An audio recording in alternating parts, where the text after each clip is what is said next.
What's going on, everybody? Happy Monday. Welcome to the Wholesale Hotline pre-show.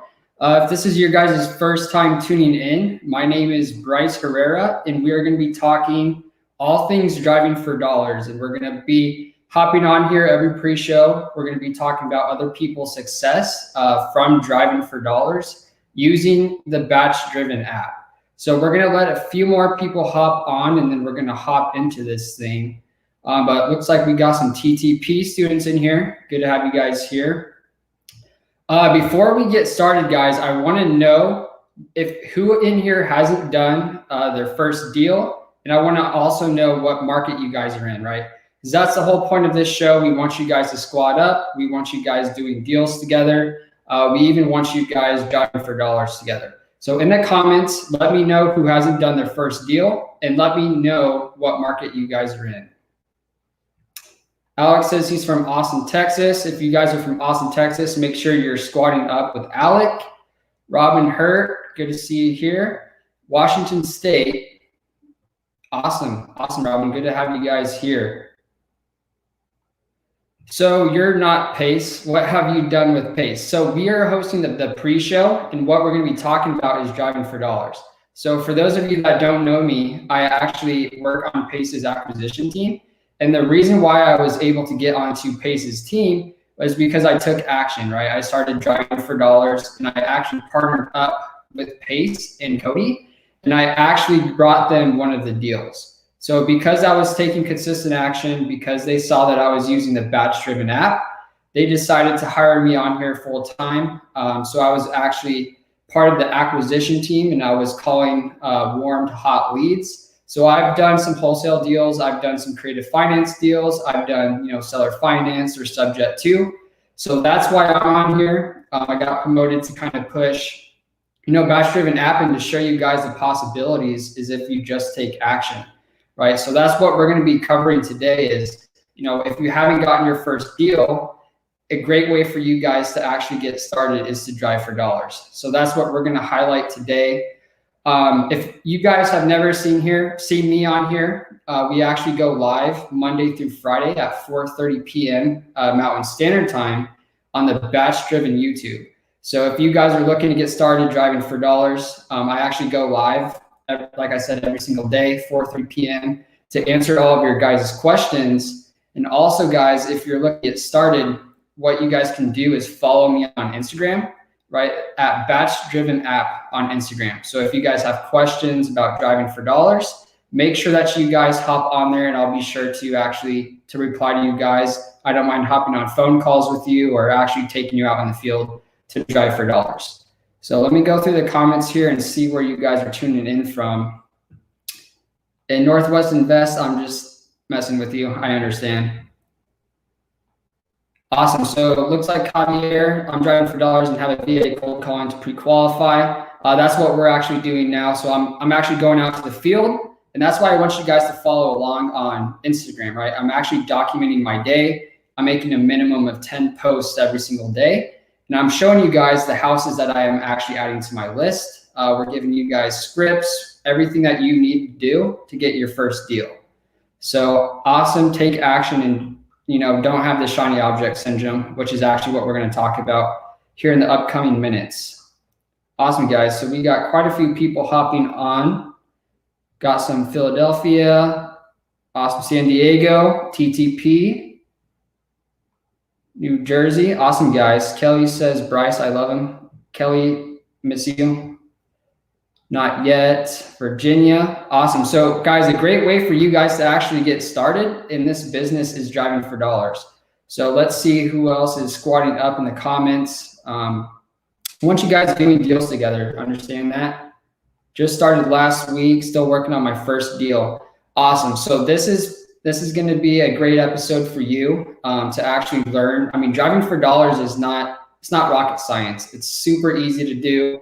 If you just take action, you stay consistent, that deal is going to come your way. So today we're actually going to show you some of the properties that I added to my driving for dollars folder and what I'm looking for when I'm driving for dollars. Okay, so we're going to hop into that. I'm actually going to share my screen with you guys.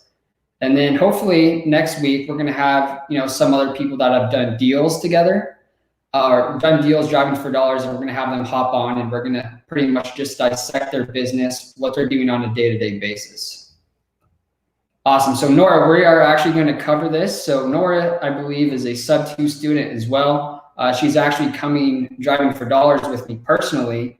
So if you guys are in Phoenix and you want to come drive for dollars with me personally, just message me on Instagram at BatchDriven app, and I will be sure to send you a Calendly link. Awesome, guys. So I'm going to share my screen here, and then I'm going to show you guys kind of what I was targeting, what I was looking for before I added some of these properties to my driving for dollars list. So let me share my screen here.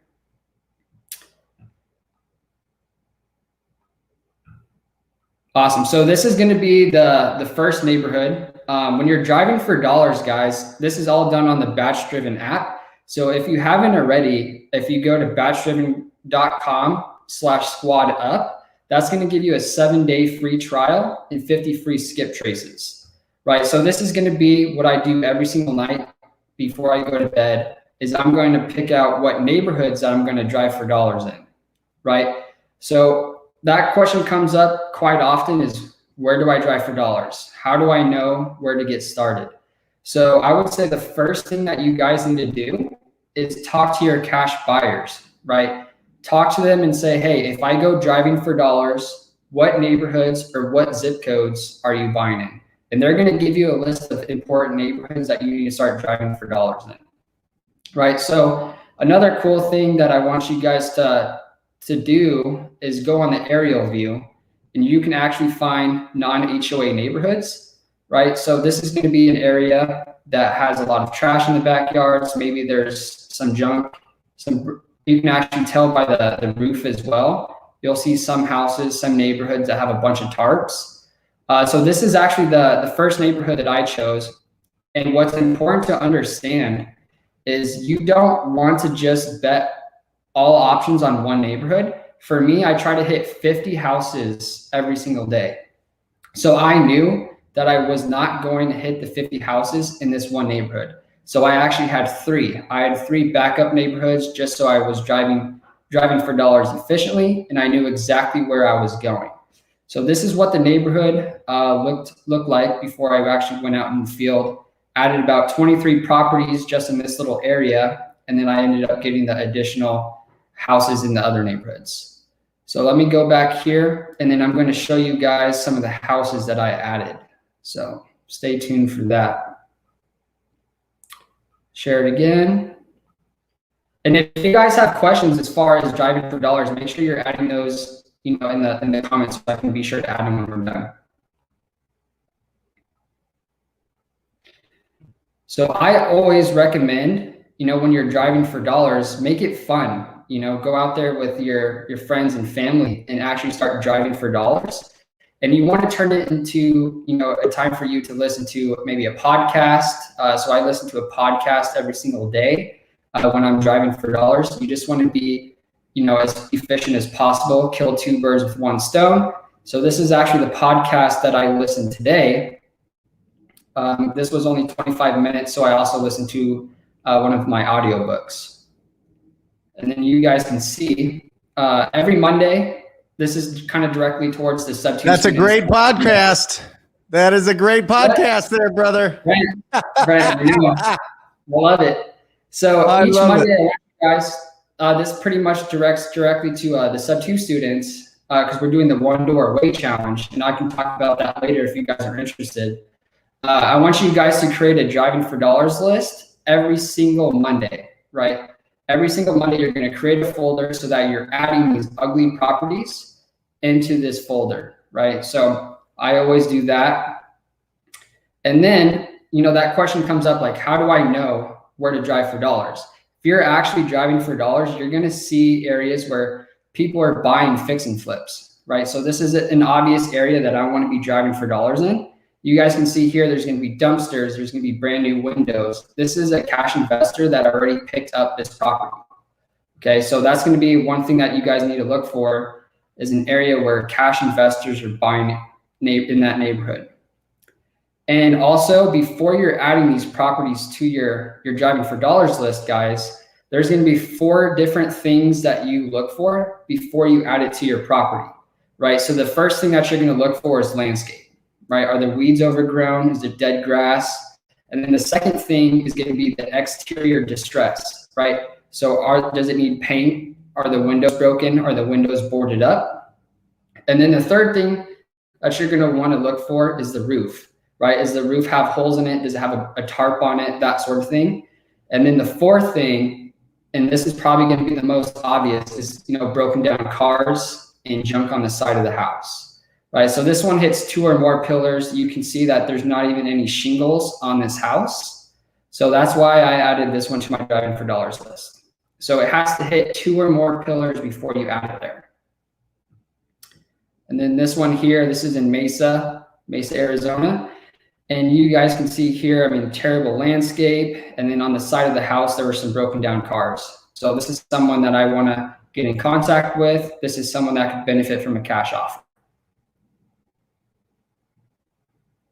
Okay, third one, same thing. You can see the broken down car, has a tarp on it, and terrible landscape. So again, this is someone that I want to get in contact with, and I want to see if they'd be open to it. You know what's beautiful about this one? Can you go back to that real quick? I love this picture that you put on here. Oh, that one's great. But zoom in a little bit on this, because this is very interesting.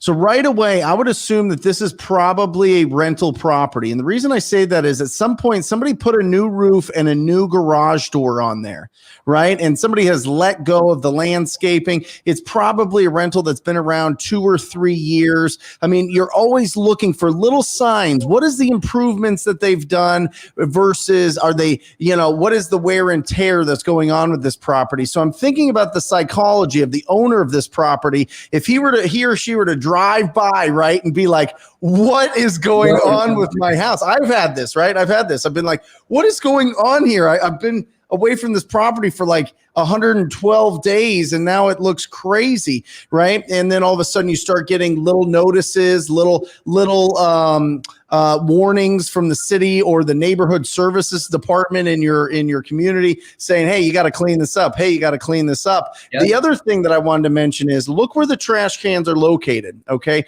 They're in front of the garage door. I'm almost thinking that whoever was there is not there anymore. They might have up and left here and just left the stuff, put away. Maybe the neighbors put away their trash cans. Maybe they just live like that. But typically the trash cans would be out of the way of that garage door. So there's a lot. When you popped up this picture, I thought it was absolutely beautiful because this is really, really, really solid. What I would look at is I would go and I would look for when did the owner buy this property and how much equity do they have? Was this a flip that was just done 2 or 3 years ago that they used as a rental, or is this a property that's going to have a nice big juicy amount of equity? And you can start reaching out to those homeowners and having those conversations and saying, hey, listen, I don't know if you know what's going on with this property, but I drove by it today and it looks like it's going to need some work. I'd love to see if you would consider a cash offer on your property, and then just go from there, right? Boom. Yep. Super simple. KISS. Yep. Keep it super simple. Right. And then this one is actually going to be, we've actually talked to this seller, but it's crazy to think that, houses are actually looking like this and you can't find them until you start driving for dollars. Right. So this is, a perfect property. Unfortunately, this one, I believe, was already locked up by, someone else. But, you have to go out there, you have to take action. You have to add, properties that look like this, properties that look like the previous slides to your driving for dollars list, right? Because at the end of the day, these people have 2 options. They either have to fix it up themselves or they're going to benefit from a cash offer. Yeah. So the beautiful thing here is obviously this is fire damage, right? So when you've got fire damage on a property, now you're dealing with the insurance company. How much is the insurance company going to give that homeowner? Typically the homeowner's looking to get the land value out of it. You know what I mean? You're going to have to bulldoze that property. It's going to have to be scraped. That's probably anywhere from $500 to $8,500 to get that all removed and scraped. So there's an added cost there. there, the owners are already getting the replacement costs for this property. Now they have to decide, do I want to go through the process of completely fixing up this property again and living here? Do I want to stay here? Do I have bad memories because everything that I own just burnt up in here? You know what I mean? Like, and then you decide what you want to do. Are you going to take the insurance money and the money that you're going to get for the lot? And are you going to just take that and just be done with the property and go buy something else? You know, so that's an important thing. And remember, you know, if there's loans on these properties, so the liens all have to get paid off. Everything has to be taken care of. And then there's a net to the owner, and the net is what the owner would use to purchase their next property. So typically with this, make sure that you're having a conversation of when they're going to get their insurance money, because that timeline really starts screwing with you. If you like literally saw the house burning and you talk to the owner and they're like, I don't know what to do, there's a long timeline where the insurance comes in, and about a bazillion real estate investors, at least in our market, are going to go and try to have a conversation. Like you said, it was already locked up. I think there was like nine other offers on the table for this one house. What's that? I said, I believe there are like 9 different offers on this house when we called. For sure.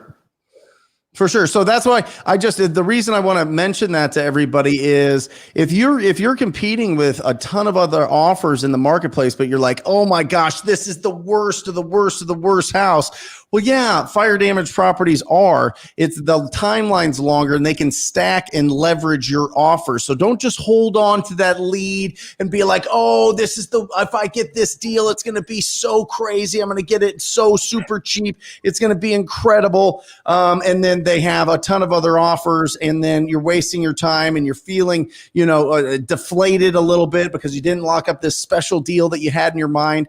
None of them are. Keep adding new properties every single day. If you have a lot of leads, then you don't have to worry if one of them falls through or a couple of them fall through. You're going to build that momentum, build up that pipeline, and then you're going to be off and running. You're going to be closing consistently.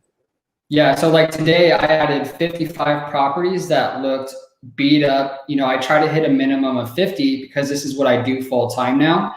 And that's what I wanted to also talk about is if you guys are in time constraints, maybe you have a 9-to-5 job, you guys can drive for dollars and do this virtually, right? So we have people in New York that are actually driving for dollars here in Phoenix, Arizona. So that's a great way for you guys to actually get started, is to do it virtually. Maybe you have those, like I said, those time constraints. But I like driving for dollars, Brent. I don't know about you. Actually, I know you like driving for dollars because you're the one that kind of motivated me to actually drive for dollars.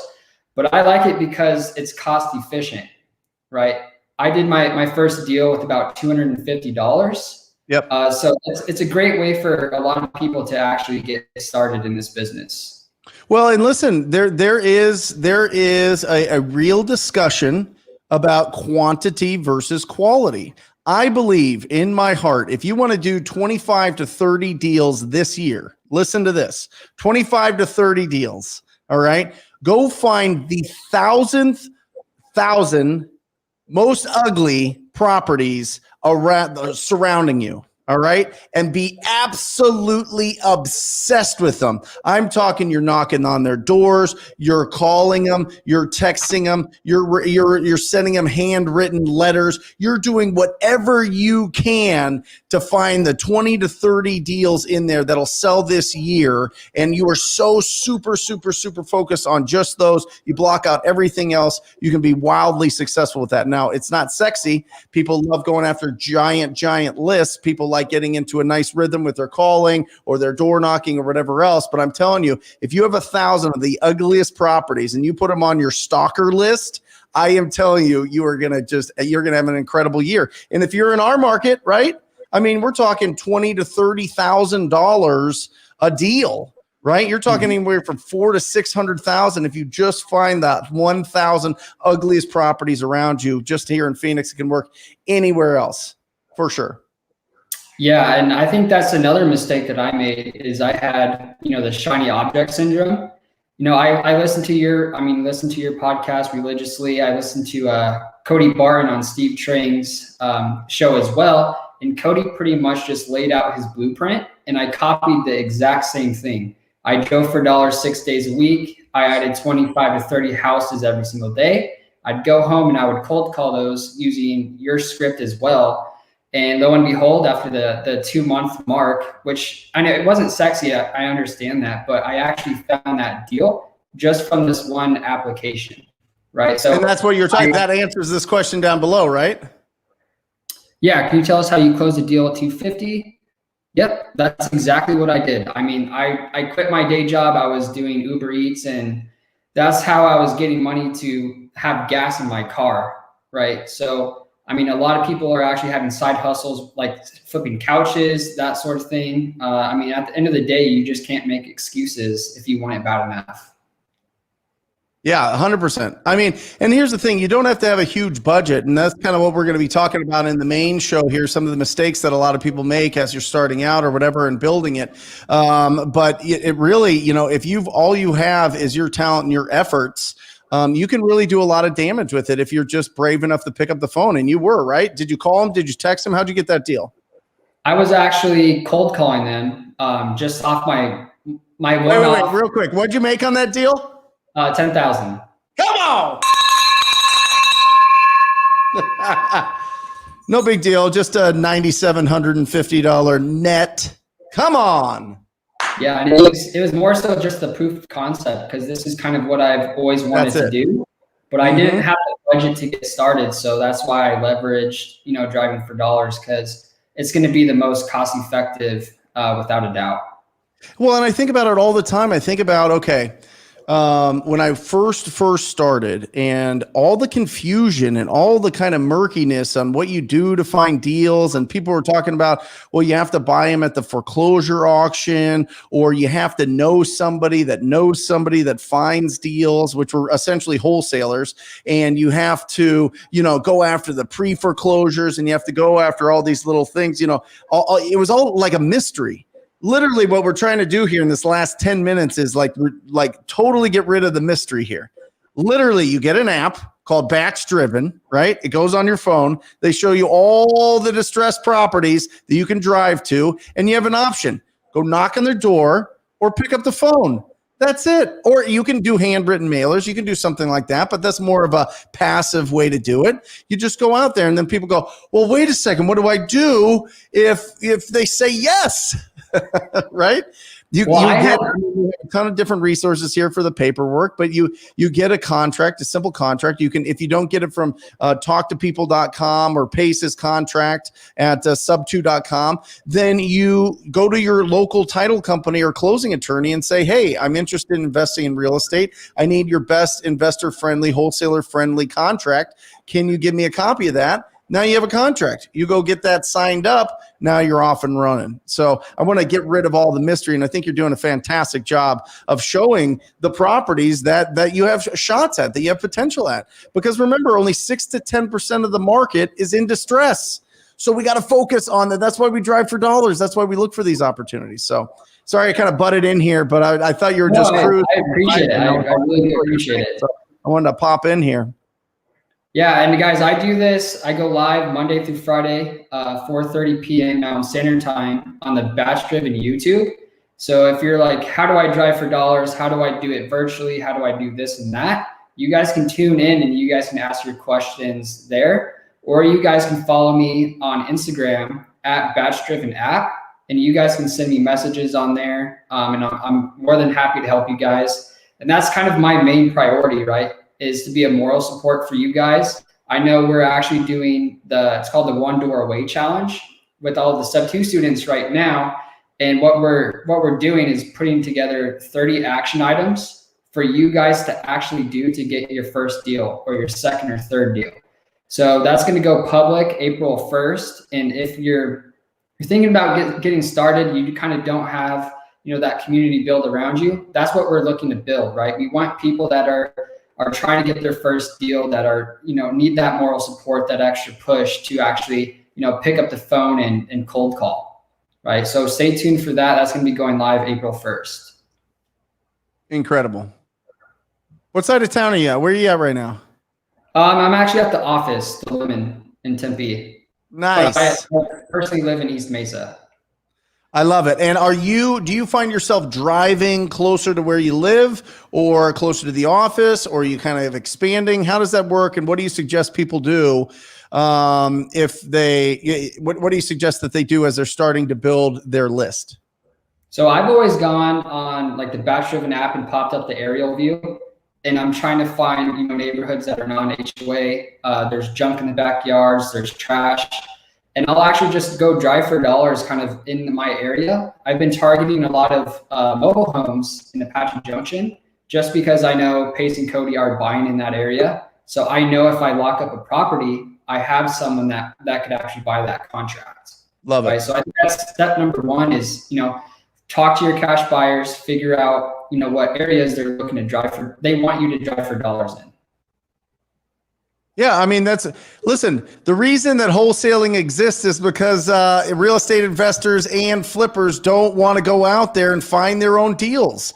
They don't want to be doing it. They got to be fixing up these properties. They got to be designing it. They got to be staying on top of everything. They got to make sure that their subcontractors are doing what they need. Oh, the doors that they ordered aren't in at Lowe's or Home Depot. Now they got to go find it somewhere else while we're out there driving for dollars, finding the opportunities. Remember, all wholesaling is sourcing discounted properties. That's really what wholesaling is. Now, the exit strategy can be different. The traditional exit strategy is just to assign that contract to a cash buyer. But I don't think that that's really the definition of wholesaling. I think wholesaling is discovering and finding and sourcing those discounted properties. And you start building that as a foundation of your real estate investing journey, your real estate investing business. Oh my gosh, you're unstoppable. I mean, you are absolutely unstoppable once you start sourcing your own deals. And that's what he's talking about. I mean, you can now there's apps to do it. Back in the day, I'd have to go with a pad of paper and write down the addresses and do all the research on the county assessor's site. And now it's right there. You get it instantly. So it's absolutely incredible. And you can skip trace it, the phone number right through with batch skip tracing, right? Yeah, I mean, it's all done on the app. It's like a one-stop shop. You guys can add the properties. You guys can cold call from there. You can skip trace, then cold call. You guys can send SMS, and then you guys can send direct mail. Or if you have even a larger budget, what you can do is build up your Driving for Dollars list, export it, and put it into a dialer. So it really it's just such a great way for you guys to actually, get started. Love it. I'm going to let you close this thing out, brother, and then we're going to be on at the top of the hour. It's going to be Pace Morby, Jamil Damji answering the questions. What are the biggest mistakes people make when they're starting out? We're real excited. Take it on, brother. Awesome, man. Thank you so much, Brent. So guys, what if you guys are looking to you got some value from, this pre-show, what I want you guys to do, and maybe you don't have a budget, maybe you have a 9-to-5 job, Driving for Dollars is going to be such a great way for you guys to actually get started. Some of the reasons are it's cost efficient and it's a custom niche list, right? Not too many people are going to have access to the same exact list. So if you're not good at negotiating, you're scared to call these sellers, this is going to be the way for you guys to do that. So if you guys want to follow me along, what you guys can do is follow me on Instagram at the BatchDriven app. That's going to be my handle. So if you guys have questions for Driving for Dollars, I'm going to be here as a moral support to help you guys through, step one to get in your first deal, right? And then we also go live Monday through Friday, or I should say Tuesday through Friday on the BatchDriven YouTube. So if you haven't already, you guys can subscribe. You guys can bring your questions, and I'll be there as, like I said, some moral support to help you guys. Awesome, guys. Thank you guys so much, and they're going to take it from here.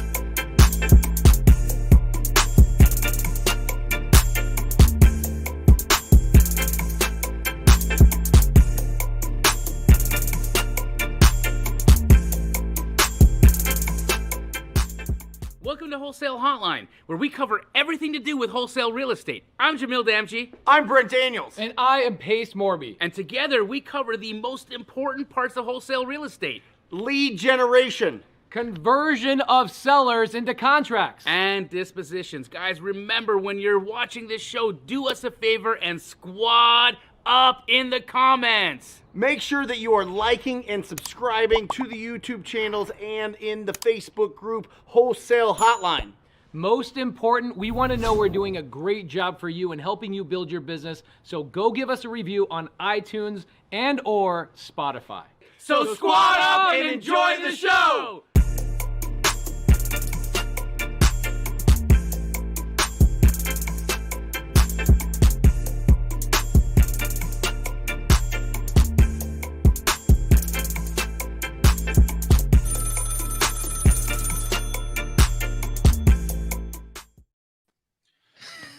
The truth is there was only one fur jacket, and you know it had to be popped on Jamil. I mean, you just look good in it.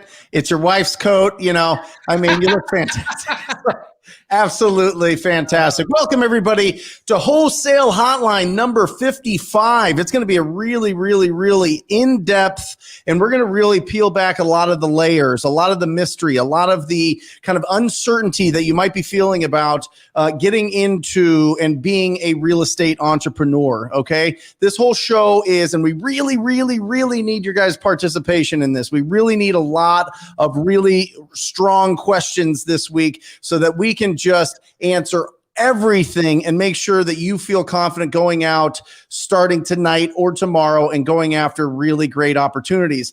My name is Brent Daniels, Mr. Talk to People. I'm talking everything lead generation. Up top here next to me is my man, Jamil Damji. He is going to talk everything about exit strategy and selling those deals. And the foundation of this show right here, look at this guy, is Pace Morby. He's going to talk about everything when it comes to converting a lead into an actual opportunity. So we're really excited, everybody. So hold on, strap in. We are going to go absolutely bananas tonight, because this show right here, this is where we really peel it. We really look at what's real in this business, and I'm excited to see what you guys come up with the questions. So, Jamil, Pace, what do you guys think? Well, first and foremost, somebody's talking smack about my dance lessons or my dance skills, so I appreciate that.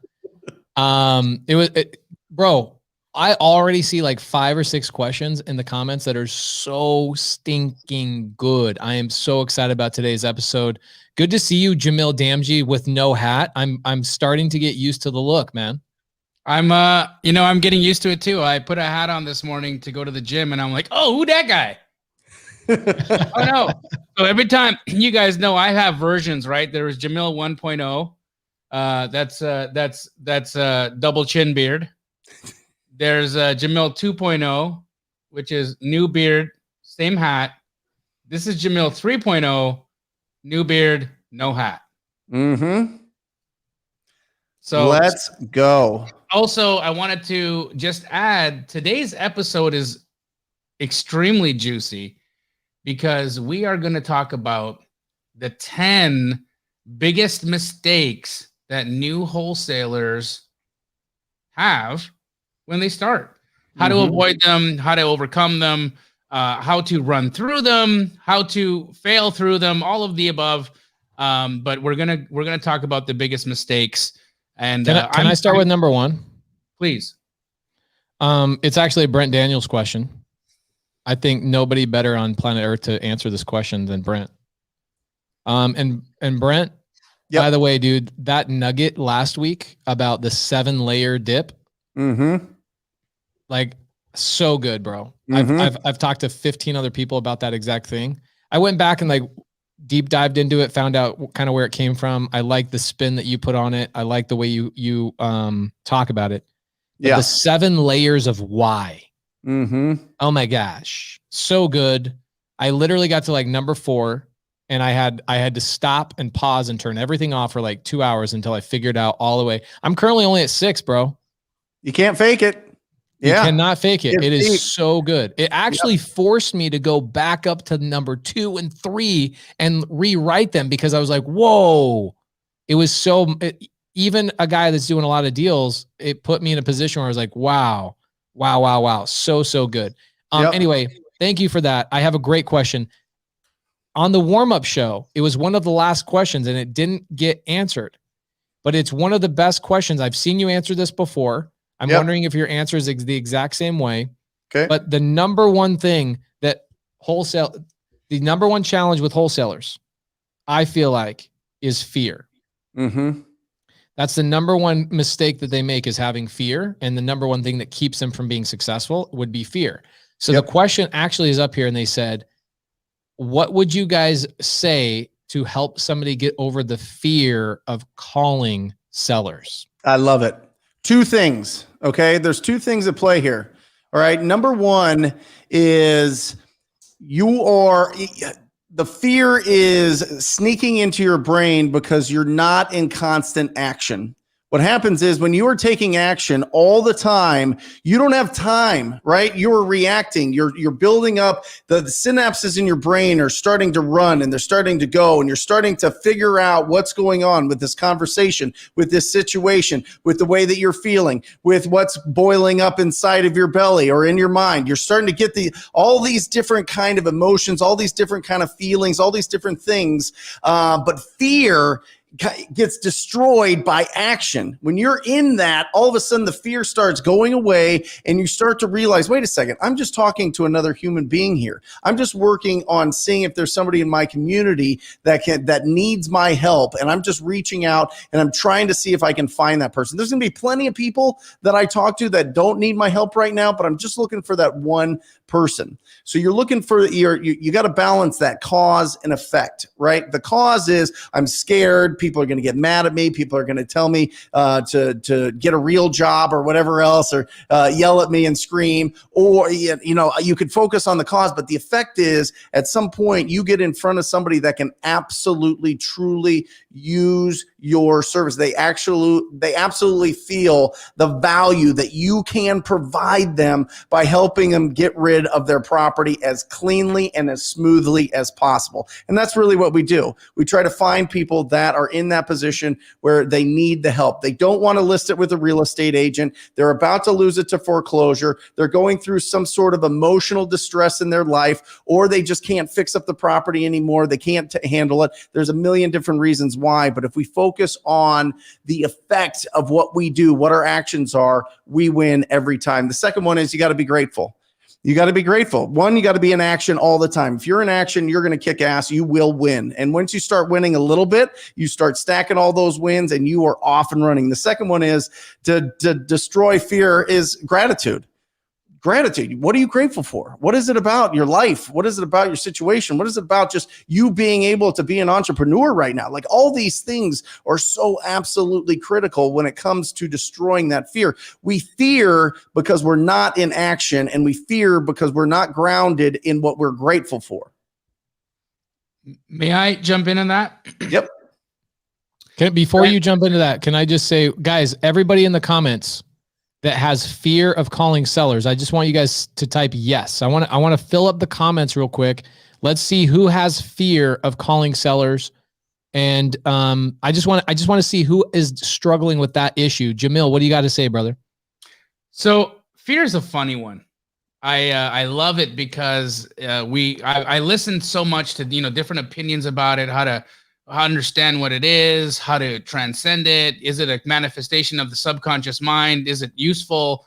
All of these things that there's so many intelligent people that have talked about fear from a biological level to a spiritual level to just an action standpoint. Here's something that I found really interesting, a perspective on fear. So, Pace, Brent, do either of you guys remember the last time you were at an amusement park and you were on your upswing or on the right way up on the roller coaster? Yep. So there's that anxiety, there's that fear, right? You're like, oh, it's happening. Oh, it's happening. Oh, I'm scared. And it's scary. That is palpable. The same kind of fear you get right before you sit down and you start dialing. It's the same feeling you get right when you're driving a car and somebody jumps out in front of you and you move real quick, and that action creates the response. It's that same thing. It's that high adrenaline. It's the biological response. We all know it, right? Adrenaline, anticipation. You know that we can label it anticipation, anxiety. There's so many things, right? But we know hormonally it's norepinephrine, adrenaline, and what does that do to our physiology? It makes the heart start beating faster. It creates vasoconstriction, so you're vascularly you're constricting, so that you can put more blood flow to your muscles, more blood flow to your body. Vasodilation, not constriction. Vasodilation, so more blood goes to the muscles, so you can act more. Here's the thing that I want us to start looking at. Why are we so scared of fear? Why do we hate it so much? Why can't we start looking at fear as something amazing is about to happen and I should move through it? When you recognize that you have that emotion, that emotion is creeping up in you, that you're nervous, scared, that's the time to get excited, not the time to run away. And so I think that as a society, what we've done is we've become so comfortable. We're always trying to run away from things that make us scared. We're trying not to be fearful. You know, maybe for the next 7 days, why don't we all try to do something that we're scared of and work through the emotions so we can start understanding that it's a transient emotion, and that once you get on the other side of it, all we want to do is yell and throw our hands up in the air and scream at how exciting and amazing it is. Love it. That's an interesting thing. Would the roller coaster or any of this stuff be as rewarding if you did not have that feeling in the beginning? Right? It's the same thing with like your honeymoon, wedding night. It's like all that anticipation, right? I'm Mormon. So that was a big deal for us.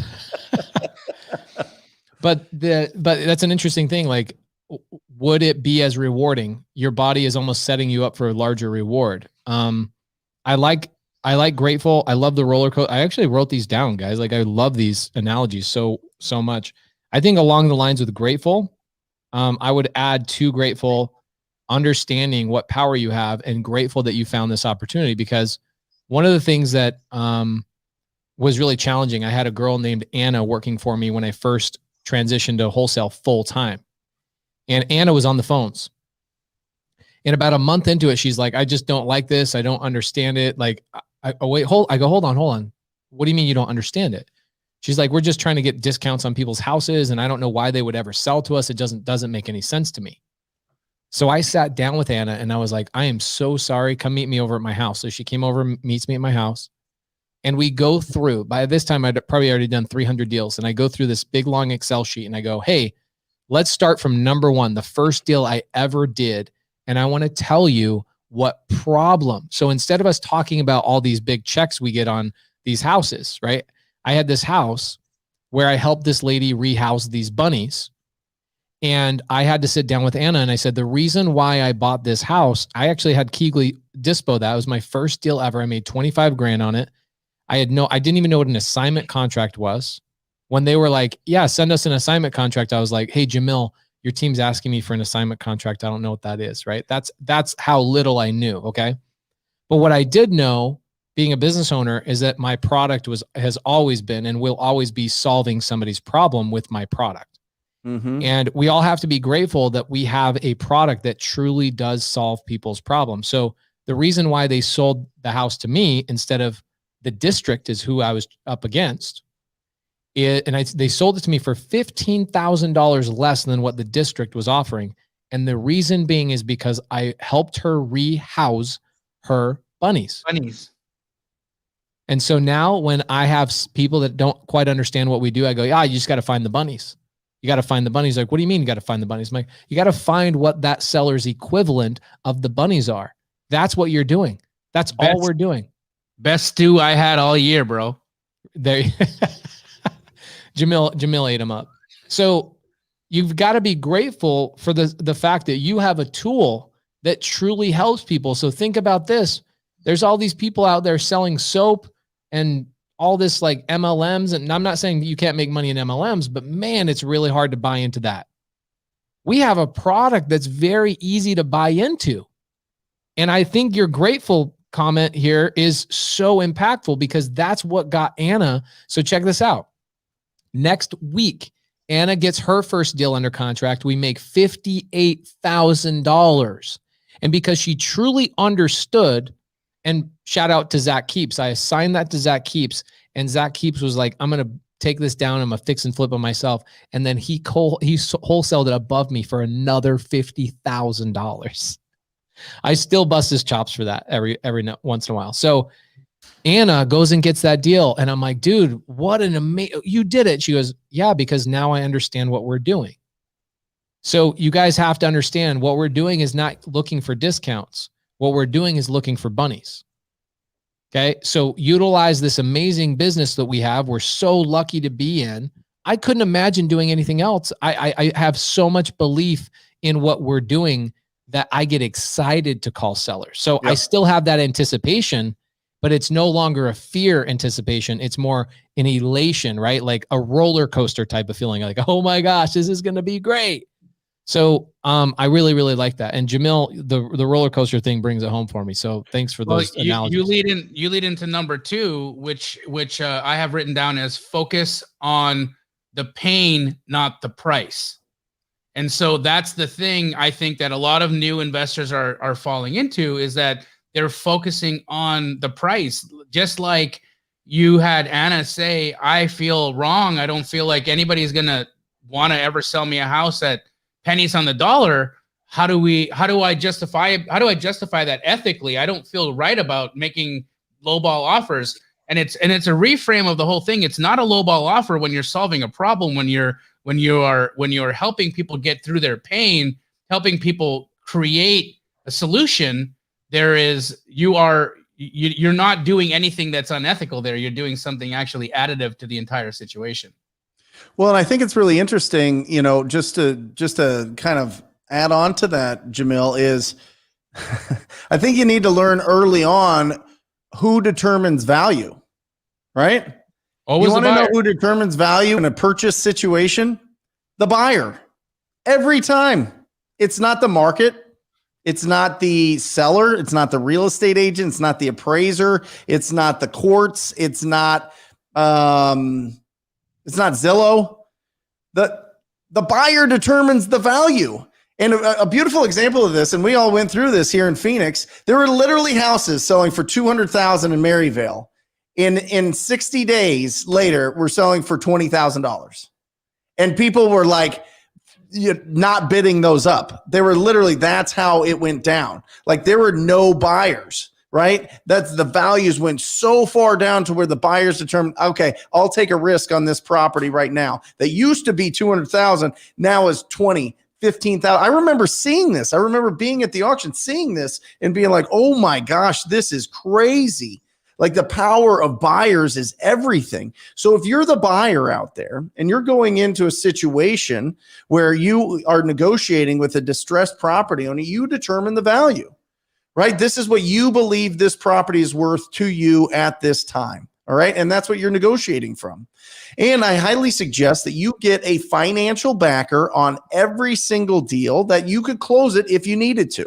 That's going to give you the confidence of being the actual buyer and not just going out there and lying to people and saying, hey, listen, I'm the buyer. I'm a great cash buyer, but you're not. You don't have any money, right? But if you have somebody that you're partnered up with, if you've got a financial backer that sees you out there hustling and says, when you find a great deal, bring it to me. Now, all of a sudden, you've got that confidence. You know that you're the buyer. You're getting out there and you're finding those opportunities. And I think that that's so powerful, right? The buyers determine the value. If they put gasoline at $1,000 a gallon, we are all riding bicycles.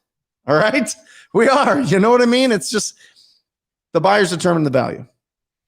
Love it. Yeah, it's interesting. Pain, not the price. I can't remember one time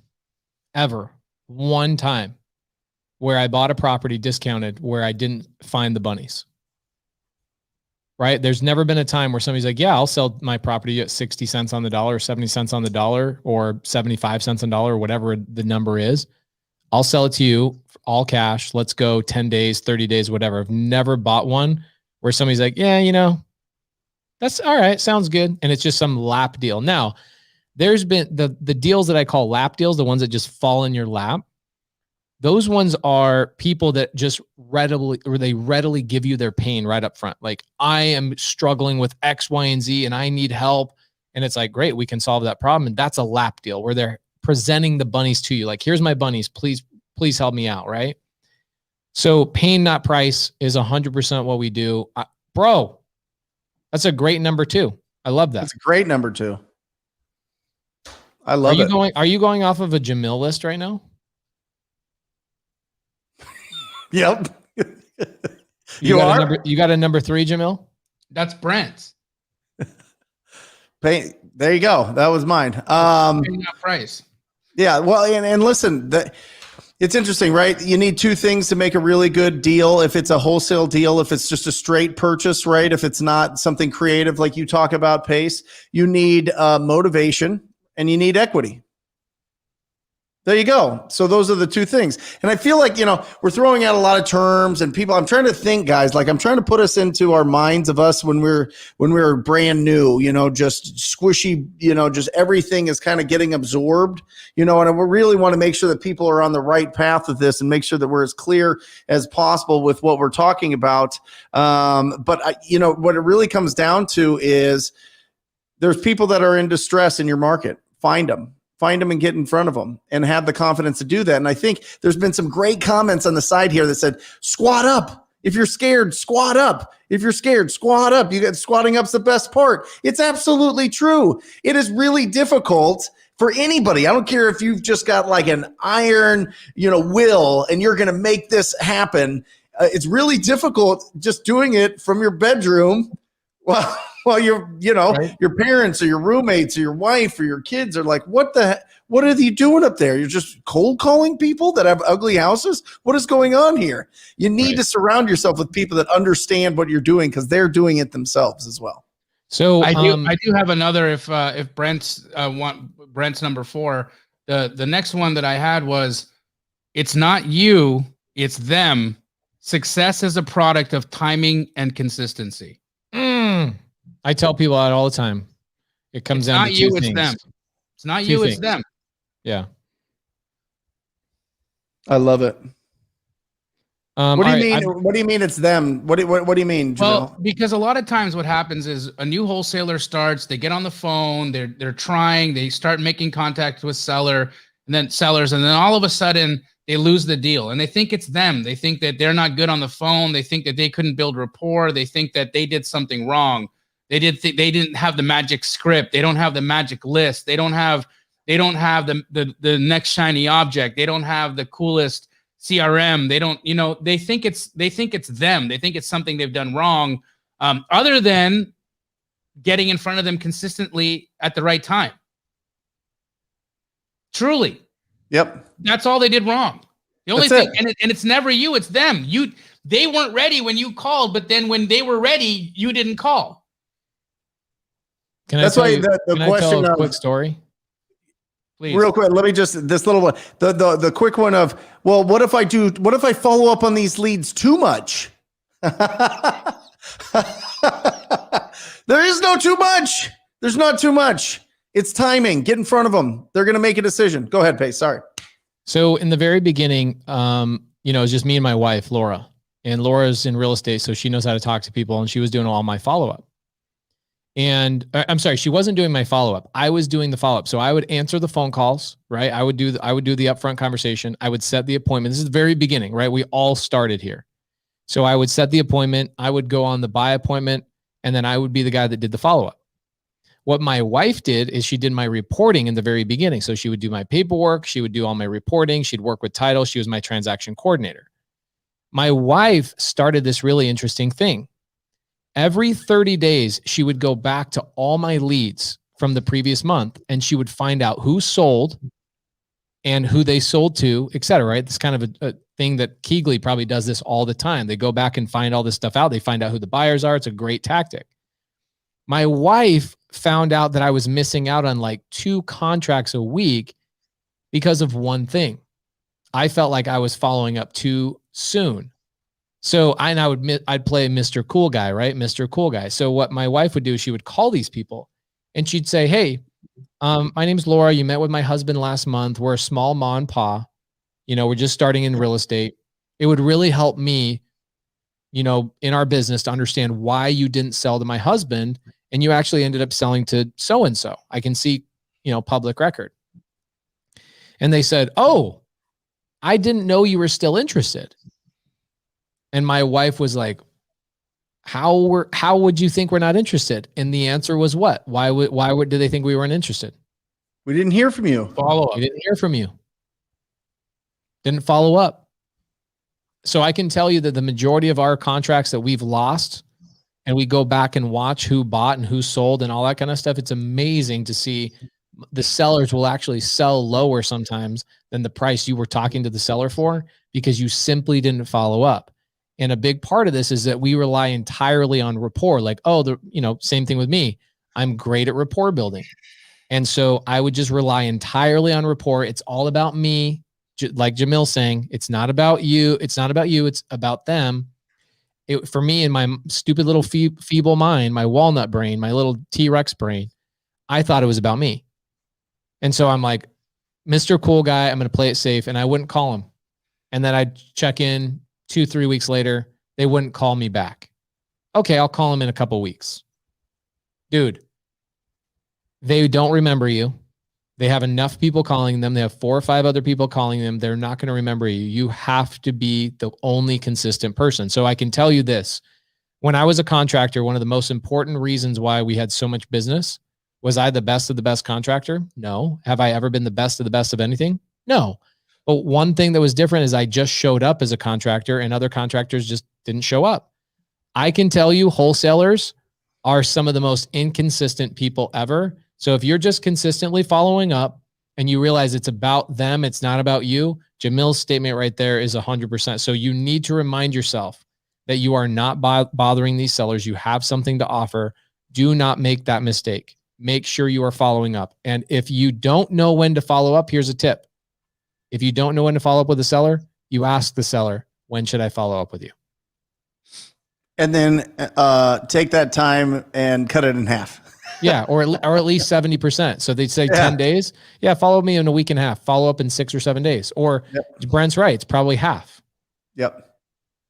I've got number 4 and 5 if you want me to rattle it off, Jamil. Please.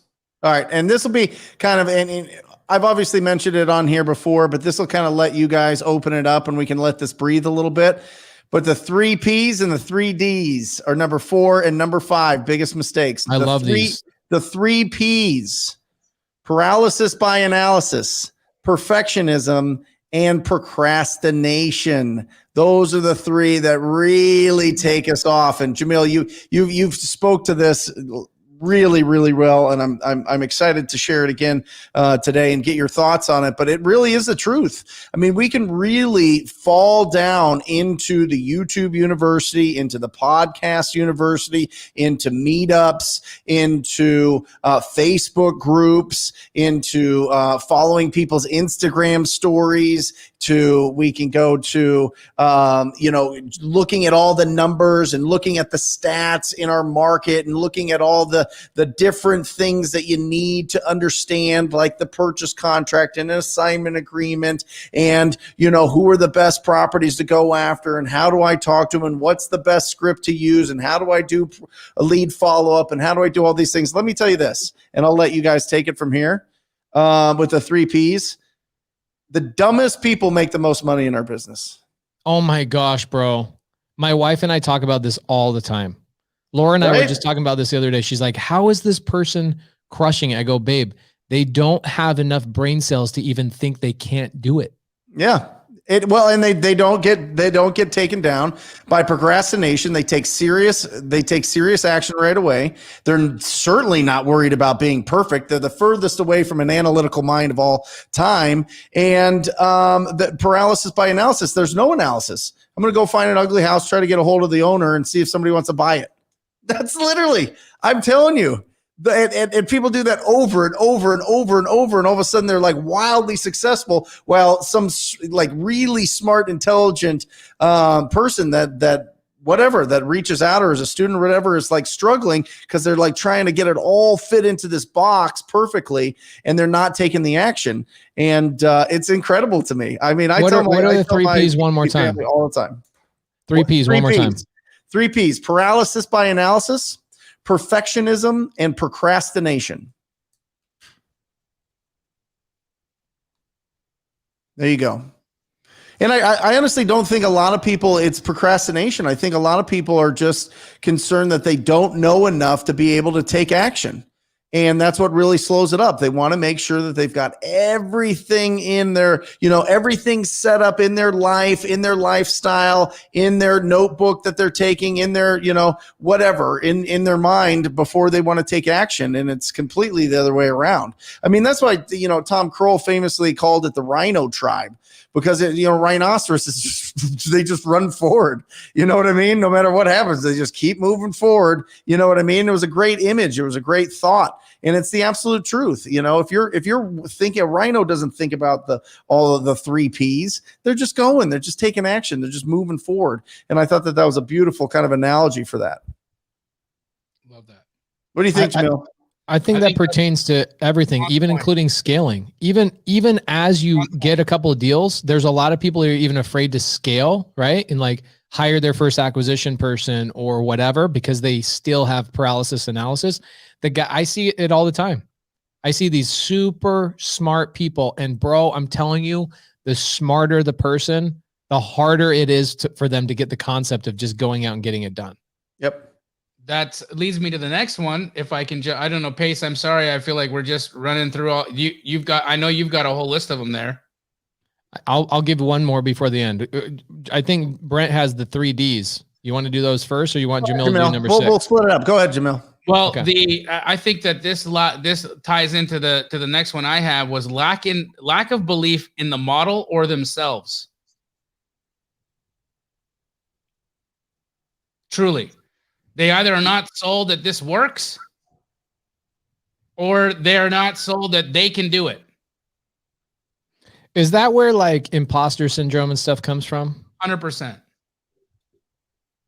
Imposter syndrome, other people. Yeah. Or like, here's another example, right? I've got a student, I'm not going to name him, great dude, but gets into the Astro program, spends some money, buys the mentorship, gets in, starts learning for a few days, and gorges like a lot of people do when they when they get modular education. He's gorging through it, gets past week 1, week 2, week 3 doesn't unlock for him until week 3, but he's already done week 1 and week 2, and he finished them in like 7 days. And so, he came into the Facebook group and was like, is this a scam? Well, why? Because your 3rd week doesn't get unlocked until the 3rd week. You know what I mean? And so this man isn't truly sold on the business model yet, or he's not truly sold on being able to learn the business model, or he's not truly sold on being able to do the business model himself. Anyway, we resolved the issue, and he's moving along and doing great. But it's there. It's that thing. You believe you're an imposter, or you believe the situation is impossible. So you just don't do anything? So you do nothing. Mm-hmm. What's a better mindset to have? Is it just like admitting that you're absolutely horrible and just figuring out how to have fun with it? Or what do you think is the right way to swing that mindset? I think that especially when you're trying something new, right?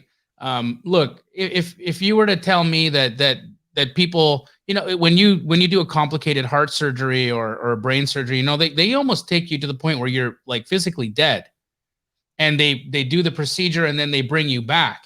And if you were to ask a lot of people before modern science and before the repetition of these successful surgeries happened over and over again, if this is something that we can do, most people would say, are you crazy? You're going to kill the man. You're going to kill her. Right. And it's the same thing.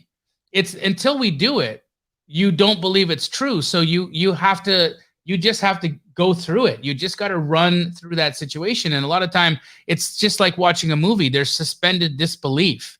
Look, for the time we're sitting here and doing this, I need you to suspend disbelief, your cynicism, your, whatever negativity might be going through your head, your scarcity, all of these thoughts need to be suspended, while you sit down and do this work, because while you're doing this work, you must believe that you'll be successful.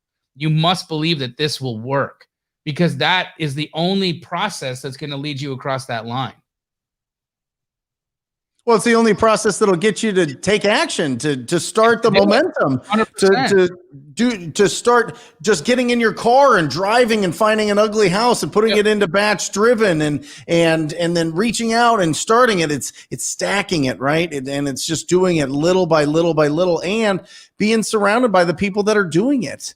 You know what I mean? If you see other people doing that surgery and you're like, I'm just not there yet. I'm hoping to get there yet, but I'm watching what they're doing and I'm talking to them and how they overcome it and how they do it. And then why now they're just talking like this surgery is no big deal, right? Now they could do this surgery in their sleep, or they have, they've created a machine to do the surgery for them or whatever. Like, how did they do it? Well, you got to be around those people. Right. You got to be around the people that that can help you out and be kind of shorten that learning curve and give you that big shot of faith. It's really what you're talking about, Jamil, is just having faith in yourself and in the process. And I think it's easy to see other people on and see other people on podcasts and YouTube and whatever doing these deals. But if you don't have that true faith inside you that is bulletproof, then you're not gonna take the action. You're just not gonna take the action. And if you don't take the action, then you're gonna go, oh, it just doesn't work, And that's the easy way out. There you go. Pace, what do you got? I got the best one of all time. Busy work. Yep.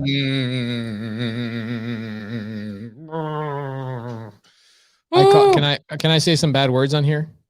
Yeah, let loose. I call it mental masturbation. Okay. Because what people are doing is they're tricking their mind into thinking that they're actually working and they're actually getting things done, and it creates this world where they're like, I'm working so hard. So I tell people all the time. I saw that Brandon Mitchell comment, by the way. That was a great comment. Thank you, Brandon. I appreciate that, guys. Just so you know, on days like this when we're not actually answering Q&A, which we will get to here shortly. On days we're not answering Q&A, we see all the comments. We love them. We message each other back and forth. So guys, thank you so much for the comments. We love them. We take notes of your guys' questions and we will get to them. So busy work. I call this A items and B items. Okay. So a B item would be like, if I could show you guys my desk down right here, you'd see a stack of mail, right? So like insurance policies and tax returns and all stuff I got to send over to Tony Counts. Handful of other things I got to do, but I'm not going to touch that during money making hours, right? So like from 7 o'clock in the morning till 7 o'clock at night, that's when I make my money. That's A time. That's talking to people. But when everybody else is asleep or not working is when I do my B items, which would be like, let me go to Office Max and get my paper. Let me fill my gas tank. Let me clean my car. Let me do this. Let me run my errands. Let me get my haircut. You know how many people I see that are broke that go get haircuts on like Thursday afternoon at 2 o'clock in the afternoon, right? That's what I'm talking about. A items and B items. So A items would be this. Have I reached out? Let's say I'm an Astro student, right? Have I reached out to enough wholesalers? Let's say I'm a creative finance person. Have I reached out to enough wholesalers, see if they have dead leads? Am I actually networking? Those are money-making activities. Am I on the phone? Am I talking to probate attorneys? Am I doing money-making activities? Am I a Brent Daniels student, TTP alumni? Am I on the phone? Am I texting? Those are the things I do during money-making hours. When other people are awake and ready and willing to pick up your phone, are you dialing and doing outreach? That's A items. Anything outside of that is B items. So if you're not consistently doing enough deals, look at your daily schedule. And here's what happens. A lot of guys I see, they'll have a 9-to-5 job, and we know what that means. That means, early morning, you're spending with the kids. It's challenging. You got to drop kids off at school. You go to work 9 to 5. You have maybe some time at lunch. You watch a couple YouTube videos, whatever. You get home at 5. It's not like all of a sudden you have 5:15, you're on the phone, right? You got family, you got, relationship with your wife, your kids, whatever. That's a challenge, right? But are you putting in an hour or two every single day into your business? Are you that serious? Now, what I see is that when people say, oh, I'm struggling, I go, great. Well, let's look at your last couple of weeks. What did you do during your time that you got home from work and you took care of your most important obligation, which is your family? Shouldn't call it an obligation, but you know what I mean. What are you doing? They go, okay, well, I was reading this book and I was doing this. No. Get on the phone.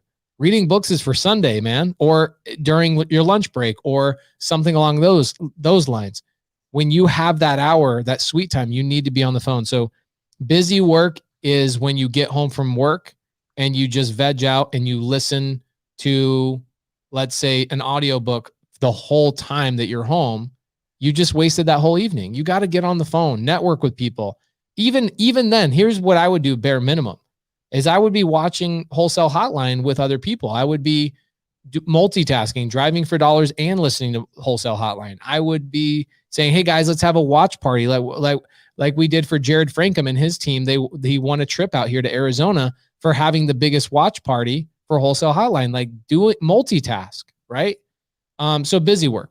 Do you guys kind of see the same thing with people that are like, I'm not doing enough deals? It turns out to be just a bunch of busy work.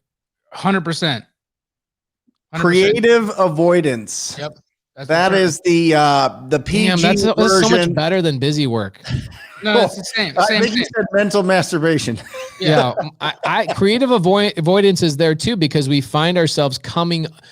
If you have an extra hour, I see people fabricate crap to go do that wasn't even a priority 14 seconds ago. Yep. Here's an example. And I'm gonna get people are gonna get mad at me for this, but it's fine. Pace, Brent, we go out on events, we speak in crowds, we talk to people, we bring big crowds together of like-minded wholesalers that should be doing deals with one another. What always really interests me is after we do our presentation, after we do our talk, after we've delivered the content of the night that we're supposed to deliver, right, for the people that are there, what ends up happening is you have all these amazing people that are doing business that could be meeting each other, not talking to each other, standing in line, waiting to take a photograph. That to me is again, no problem taking the pictures, right? I have no problem with that. I like getting my picture taken. So does Pace, so does Brent. But let's be honest. Wouldn't that time when you're at a networking event and there's, rather than waiting to shake the hand of the person or taking a picture of the person, that you'd be in the crowd talking to people in your marketplace doing business, rather than, hey, I need a picture for IG of me and Pace or me and Brent or me and Jamil. Instead, let me go talk to these 10 people and figure out how I can make $100,000 from tonight's meetup. Last night, Jamil and I were at this event. Okay. And that's what made me think about it, right? It's what made me think about it, because I was like, wow, all these people are here waiting to just chat and they don't even want to, they just waiting for a picture. They don't even want to chat with each other. But again. So last night, I had a gentleman who's in TTP comes up to me. He goes, hey, doesn't say anything but this. It was great. Tells me his name, of course, because he's a badass. Introduces himself. Hey, Pace, my name is blank. I have an appointment on Wednesday, and I think it's going to have to be a creative deal. Can you help me? And I was like, there's nothing more than I would want to talk about than that exact thing. So to Jamil's point, there's usually, from what I see when I'm watching the audience, it's like 2 to 3% are there of like actually trying to network and build relationships. It's almost like they don't realize the whole point of a meetup is to actually meet with people and do deals. That's a really, really great point. Is that along the lines of creative avoidance, Jamil? I believe so. It's like, they think that and again, it's fine, but it's just like hey, if I get that picture with Pace, or I get this picture with Jamil, or I get this picture with Brent, again, no problem. I love it, guys. Don't get us wrong. This isn't a rebuke of that, but it's like, you've got all these amazing people there that are in this, that come to this event that you can do deals with. I would way rather you have a $100,000 deal than a picture of me on your IG, or a Pace or a Brent. Like, it's just, that's the thing. And you've got to choose your priorities. What's important to you? It was coming to this network event. Was it super important to get a picture with Pace, or was it important to get the information Pace had to deliver so I can make $100,000 to better my family? I always went to networking events before all of this, before the TTP, just doing as soon as I got into wholesaling, it was like, you know, you would drive out to like Glendale to go to Sean Terry's office, or there was like the ASRIA meetings here in Central Phoenix or downtown Phoenix-ish. And then, you know, kind of some random Bigger Pockets meetups that you would go to. And I was always looking for people that were like, had the energy, right? They had the energy, but they weren't, you know, bullshitting, right? They were actually doing deals. They actually had a good reputation. Now, most of them are just trying to squat up and work together on deals and do that. But it was a fantastic way to open up to the people that are actually doing the business.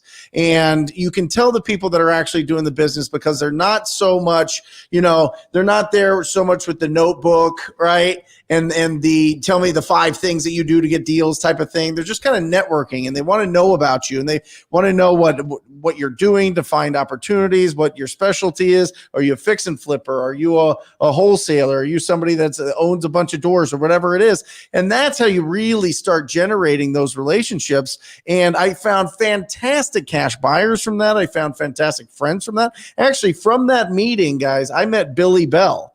And Billy Bell was my disposition manager for forever. And he was working in another job. The guy organizing the Bigger Pockets was like, hey, listen, I got an up and coming guy that really is interested in wholesale. Would you let him, you know, come and kind of shadow you? And I said, no, I'm not going to let him shadow me. But every Saturday I do something called Super Saturday, where I get together with as many people as they want, and they watch me cold call, and I have them pop in and make some calls themselves. And that ended up being a relationship. Billy Bell ended up getting a deal for $12K his first day in, and then opened up to be my acquisition manager first, then disposition, and made millions together. So, yeah, I mean, there's somebody put up the, you know, picking up the frequency. You feel the vibes around people. You know what I mean? You're going to feel the vibes if you're going there to genuinely connect there and see if you can squat up. And that's what it's all about. I love it.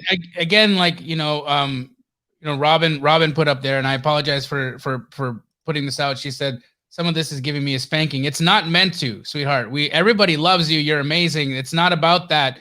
And in fact, it's not about wanting to have that opportunity to take the picture or to do that. But if you stood in line, waited, an hour of the event, an hour after the event, just to get a photo, when for that hour there was opportunity to connect, make money, do deals, network, I think that I would trade that photo up for the networking up 10 out of 10 times. But I think, Jamil, what you're actually saying is there's no need to trade off. What you're saying is while you're in line, you should know the 5 people, 3 people behind you, 2 people in front of you. Yeah. Figure out a way to multitask it, right? It's like the photo op is awesome. I get it. I want them too. I love those. I love pictures with people. I love having, I collect them. I save them. They're in my phone. They're beautiful. They're amazing. At the same time, what's more amazing is getting that message from someone saying, hey, saw you at a meetup, listened to you talk, left before you finished because I started networking with the guy beside me. Anyhow, fast forward 3 months later, we did a deal, made $70,000, and you changed my life. Thank you. Never got a picture with you because I was too busy making money. Woo! Right.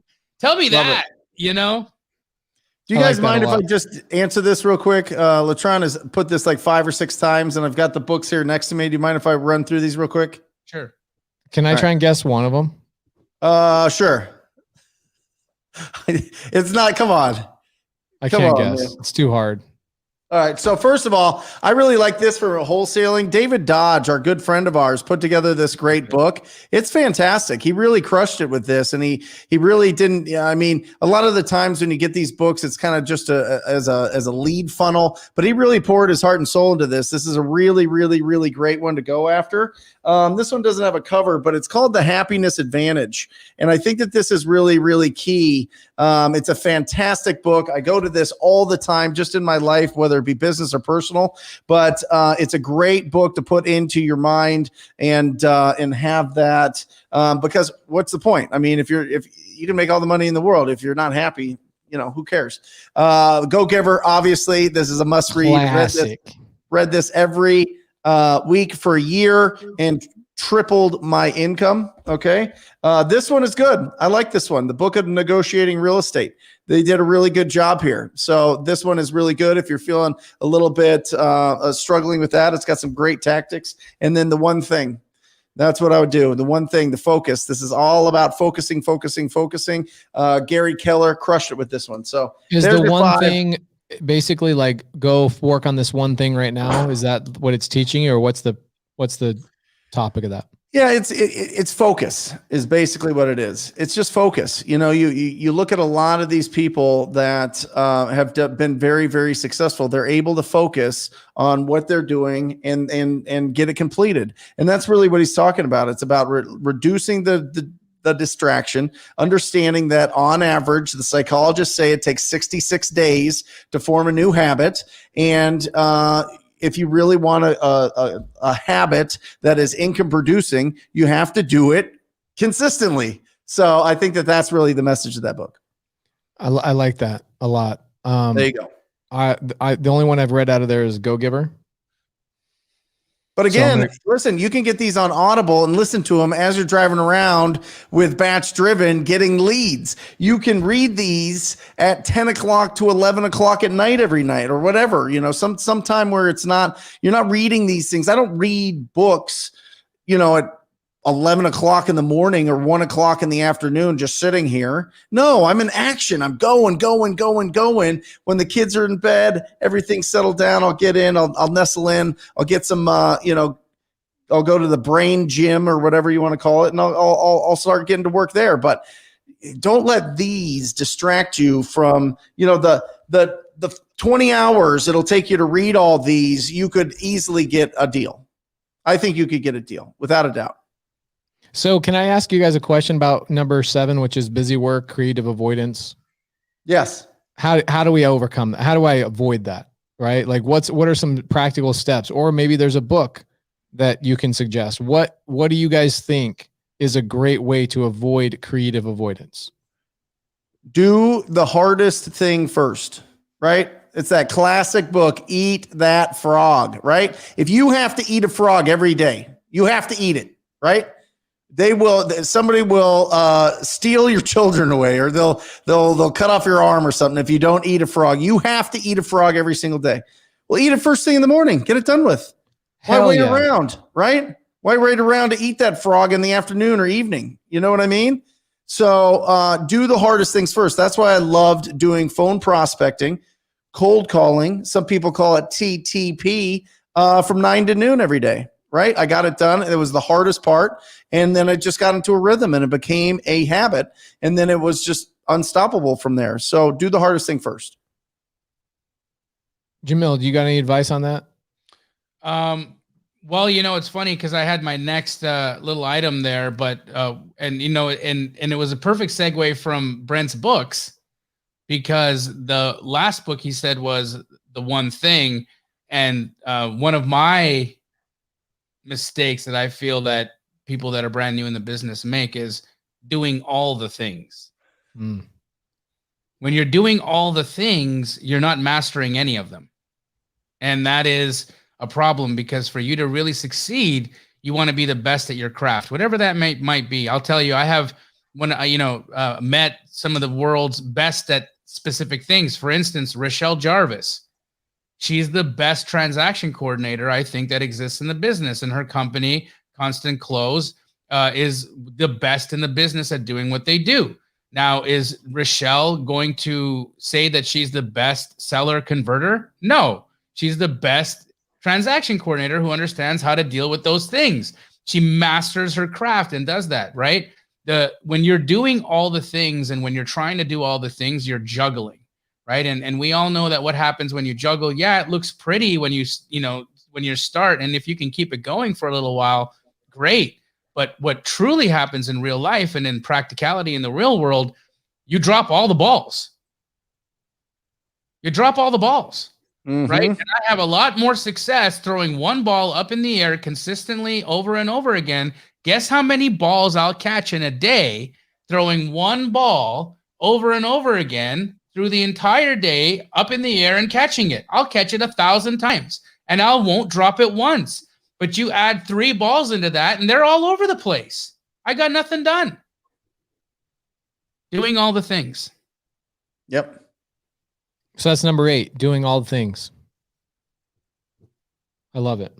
Yeah. Well, I mean, and in wholesaling, it's like, okay, well, I want to do all of these things. I want to door knock, cold call, mail, put together a website, put together a logo, and do them all. I want leads from all of them.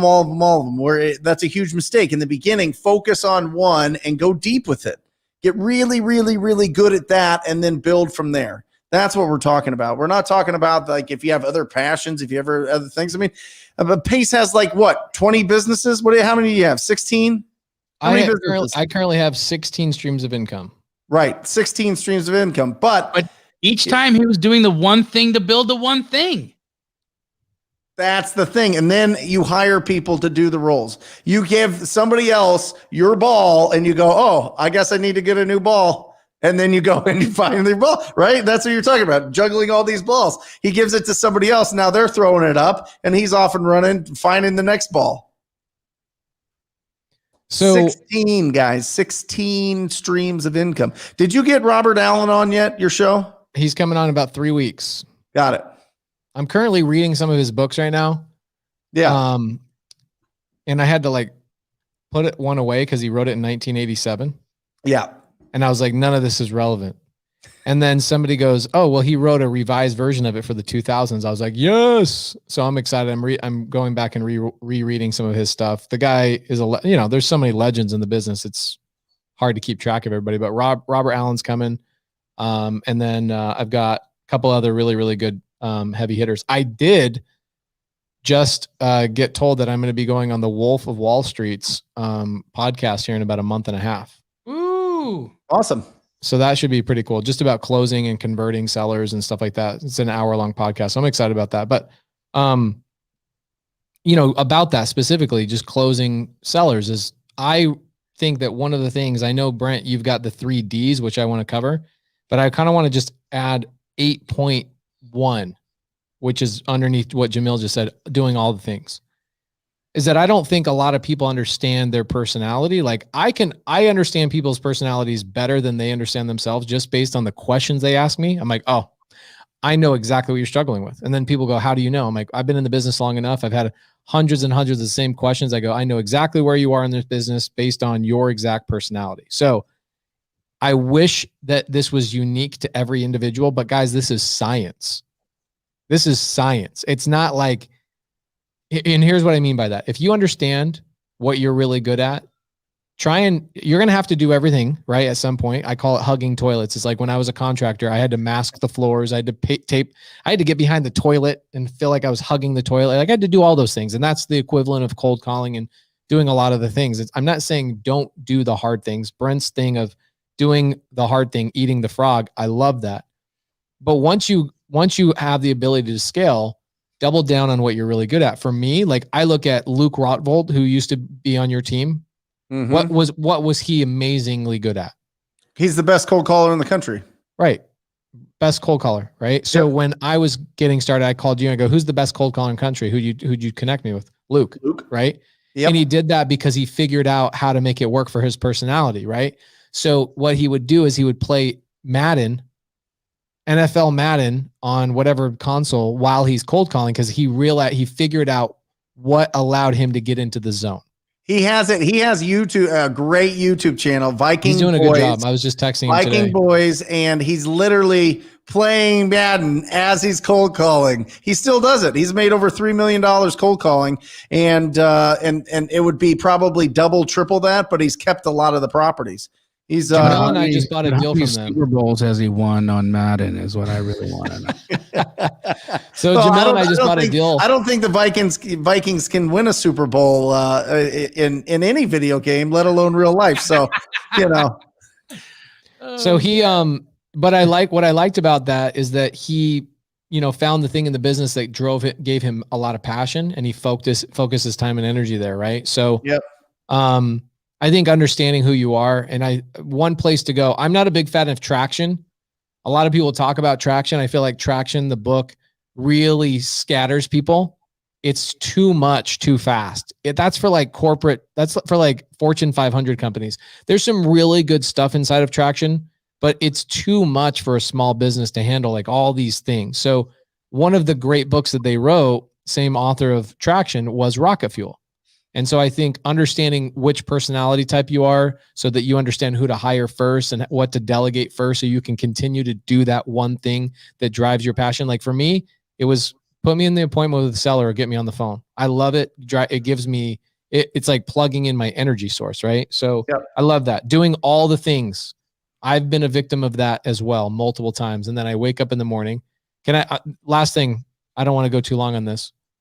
For me, here's what's interesting. Cody and I have a weekly meeting every week. It's Sunday. Okay. It's the only time that like we just feel like we can hang out. It's like a hangout session, right? It's usually an hour and a half on Zoom, early enough in the morning that we can still have family days and whatever else. And the main topic of the conversation is, what do we take off our plates?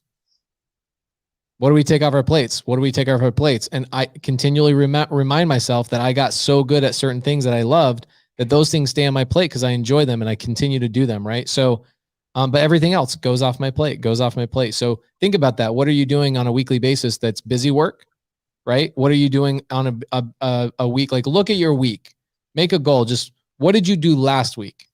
Without even thinking about it, write down, everybody in the audience, what A items did you do last week and what B items did you do last week? Right? It should be like 90% A items and 10% B items. So write that down or just think about it as I'm talking to you guys, is what are all the busy work or the creative avoidance? What are all the things you chose to do instead of A items? And I think it's an eye-opening conversation for sure. And that's the three. I mean, we've covered it. I mean, the 3 Ds are doubt, disappointment, and distraction, right? And we've really throughout this, 61 minutes we've been going, we've really talked about that, and that's really true. Well, no. We did not get into disappointment. I feel like that might be number 9, like how to overcome or expect disappointment, right? So I'd love to hear from you guys how to overcome or avoid feeling disappointed, and if you do, how do you get out of that? I know. Go, Jamil. I'll let you start, Brent. Okay. I'll warm you up. I'm the warm-up show. Anyway, listen, disappointment. I think you should be disappointed. I think disappointment gives us a lot of juice. I think disappointment lets us understand that we're actually going after something exciting, that we're actually putting in the effort. If we're disappointed because of something that happened along the way, that's showing that we're making progress. I mean, that is so absolutely incredible. Whenever I get texts from the TTP family, and they're kind of down or they're kind of frustrated or they're disappointed, I get pumped because they're doing the work. Right? If they're disappointed because they're confused about something, or they're disappointed because they're procrastinating, that's different. And that's very rare. They're disappointed because a deal fell out that they thought was going to go through. They're disappointed because they had this lead, but somebody came in at the last minute. The family member had it and they swooped in and they got that deal. They're disappointed. They had the juiciest, greatest deal ever, and now the seller is ghosting them, right? They're disappointed in all that, but all of that is great. All of that is energy. All of that is flowing and just building up. Their train is going faster down the tracks because they are actually taking action. So to be truly disappointed is when you're going for something that you want and you can't get it right now. And that is great. I love disappointment. Disappointment is right. If you harness disappointment to fuel you up for the other side, I mean, there's so much benefits to it. I mean, the problem is we try to avoid disappointment all the time so we don't take action. If we're taking action, getting disappointed, you're on the right path. You're on the right path. Jamil? Love that, Brent. I think, I'm going to just add to that because I 100% believe in that. I think it's a great sign. When you're disappointed, you're definitely doing the work. And it just didn't work out for you this time, right? That's it. I think a part of this, though, is we are so attached to results, right? That we're so attached to results that we believe that we're entitled to them. And you're never entitled to it. You're never Dang, I love that. right. That's really good. Yeah. You are entitled to the work. You are entitled to the work. That's it. That's all we've been given. We've been given an opportunity to work. The result is the result. That's it. And it's like the hardest thing for us to like stop, but like we're not in control of the result because I'm not in control of the family member coming in and swooping the deal. I'm not in control of the title problem showing up and killing the deal. I'm not in control of the seller dying 2 days before we're closing and now it has to go to probate and become a thing. I'm not in control of the universe, but I'm in control of my work. I'm in control of my work. And so I have to be disappointed in one of two things. Did I do the work? Yes or no? Yes, I have no right to be disappointed. No, I am disappointed. That's it. Crush it. I'm going to put this on my desk. I am in control of my work. I love that. I love that. Pace? Yeah. The entitlement thing, I really like that, Jamil, on the disappointment thing. Like you're entitled to certain things. You are not entitled to the result. Did anybody see my Instagram video I did this morning about when I pay my virtual assistants versus when I pay my American employees? Tell us. Yeah, I saw that TikTok. Did you laugh about it or no? I laughed my butt off. So what I was thinking about is like the entitlement, right? And we're the same way. It's not just an employee thing. I think it's an American thing. Like we've been so spoiled with I can drive down to Whole Foods in my Tesla. I don't even have to put gas in my car anymore, right? It's like all these things that our lives are so perfect. Food gets delivered to us, right? I can go on GoPuff, which I didn't even know about GoPuff until about a month ago. Now I'm like, oh, I need a case of water. I'll pay for the delivery fee. I don't want to even get in my car, right? Like all these things. Like think about how perfect our lives are. And so we have this weird entitlement thing, like things should be just as easy as that, right? So we feel entitled to an outcome when we put in any amount of work. I freaking love that. You're not entitled to the outcome. You're entitled to the work. I freaking love that, Jamil. That's really good. That might be the first tattoo I put on this body, dog. Yeah, really we'll good. get it together. Why don't we get the tattoo together? We'll get it on our necks. Yeah. I really do On your like that. I A&E think show. You could do it on your A&E show. That'll be great. it's definitely an entitlement thing. I think we all struggle with this. Like our lives are so easy. Everything is meant. Technology is there only to make our lives more easy and fun, easy and fun, easy and fun. And so when you have to step outside of what 99% of your life is, easy and fun, you feel entitled to like, well, I put in 1 hour worth of work today. I got a paycheck. Because let's be real, most people that are at 9 to 5s aren't putting in 8 hours worth of solid work. You're just not. Probably put in a good solid 2 hours worth of dedicated work per day. Let's be honest. There's people in the chat. They're going to be like, no, I work. Okay. You should be a business owner. Because if you're working that hard for somebody else, you should work for yourself. But there's most people that I know will admit like, yeah, I really only put in about 1 hour to 2 hours worth of work a night. Now, when you're cold calling, going back to Brent Daniels, when you were doing Super Saturday, how many hours were you dedicated to cold calling on a Saturday? Yeah, we'd go 6 hours. 6 hours on a Saturday. And this is why you call it Super Saturday, right? So yeah, of course you're networking, you're multifaceted, but you weren't entitled to anything. You were entitled to the opportunity to now work on the weekend and say, I'm grateful for this opportunity. I'm grateful for this business I figured out. I'm grateful for all of these things. And I freaking love that, Jamil. I think that's my number one for the night. You're not entitled to the outcome. You're entitled to the work. Telling you. So good, dude.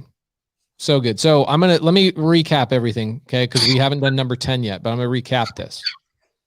Okay. And guys, while I'm reading these 9 that we've gone over, everybody in the comments, I want you guys to do me a favor. Tell me, number 1, what's the favorite one so far? What's the biggest golden nugget you've gotten so far tonight? And then the second thing I want you to do is tell us what are some issues that you're dealing with that we might not have covered yet. Okay. I want to kind of see from the whole community, what are you guys struggling with? So number 1, fear, right? And the way to overcome fear is constant action. Be grateful. It's the roller coaster effect. Understand that the only way to get the elation of a roller coaster is to go through that first tick, tick, tick, tick, tick, tick, tick, tick, all the way to the top. Number two is it's pain, not the price. People are focusing on the price. They're making that mistake. Number three, I actually wrote down that we didn't really touch on, but it was not enough leads and they get one-itis. Okay. What I mean by that is like they focus on just one lead. They get one lead in their thing and they just focus on that one thing. That was number three. We didn't really deep dive on that. Number four is it's not you, it's them. I really like that, Jamil. PPP, that's not a government loan, guys. That's paralysis, perfectionism, and procrastination. Number six, lack in belief in the model or themselves. I love that so much because there's been times in my life that I've gone out to get a job when I was younger where I didn't really care about the model. I just needed a paycheck, right? Whatever it was I was doing is just like, I don't care. I'll sell whatever. I'll sell. You want me to sell solar? I'll sell solar. Oh, I don't believe in solar. Second, I didn't believe in the model. I had a really hard time selling that product. It doesn't vibe with me, right? I couldn't be my authentic self. So I really love that one. Number seven, busy work and creative avoidance.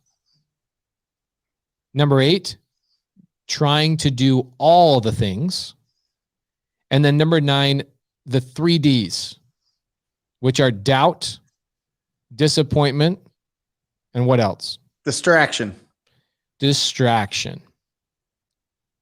So I love these. These are so good. I think that I have stories with people I run into at meetups and people that DM me all the time that are basically struggling with all 9 of these things.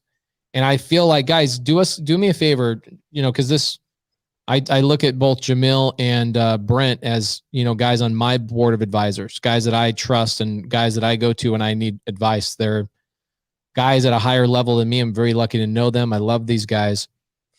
Did we deep dive on these topics well enough? Like, did we give you guys not only the topic, but also the way to overcome them? Because I don't know if people noticed, I was stopping you guys and making sure you were answering that of, okay, well, how do I overcome that? And I took down notes. Because there's things that I can't articulate to people as easily as you guys just articulated on this. This was so good. By the way, Frank Schools says, this is my first time here and I'm loving it. So welcome, Frank. Okay. So this is a lot of really good comments, guys. Awareness is power. I so needed to hear this. Something that I think is really interesting too, Pace. Look at all these comments. It's all coming from YouTube. You know what I mean? Which is incredible. Guys, we each have a YouTube channel created specifically to just answer a lot of questions, put out a lot of really good instruction, show you examples, give you the juice every single day. We each have something popping off of our YouTube channel. Make sure that you're subscribed to all of them if you're not already, and make sure if you're driving around and you want to listen to this just as an audio, make sure that you get in to the iTunes or Spotify and listen to the podcast. We turn all these into podcasts. Make sure that you get those. We'd love a review. We'd love a like or whatever it is. Is it a like? I don't know what it is. A review, I guess. And that would be incredible. So yeah. I love it. Are your guys' YouTube channels just youtube.com/PaceMorby/Brent Daniels? Is that right? Yes, sir. I think if they just search it, they'll find us. Mine's youtube.com/PaceMorby. Okay. By the way, I got my first paycheck from YouTube this week. Nice. I gave it to one of my team members as a bonus. It's awesome. I'm rich. It's $1,300. I'm rich. Woo-wee. I know. $1,300. Is that one of the 16 forms of income, or did you just add the 17th? That must be my 17th. I've never received a check from YouTube. Never Ring received the bell a check for from him YouTube. there, Brent. Huh? Ring the bell. Ring the bell. What's funny? So, I've got a couple more things. We might go past the 10, but I've got a couple more things that I've learned from Brent actually, But one of the things is I saw that I was making that $1,300. I was like, wow, that's amazing. And I just picked somebody on my team. I was like, you're doing a great job. Here's a bonus. Right. And so I told Cody, I was like, hey, just FYI, I paid so-and-so a bonus. He's like, you didn't pay yourself first? And I was like, no. And he goes, Brent Daniels would be super disappointed in you right now. Listen, it just depends on, where you're taking your income from. So I don't mind that at all. My, any income that I make from YouTube or whatever else goes straight to my team, straight to equipment, straight to all that. So, that's something that I actually learned from Max Maxwell.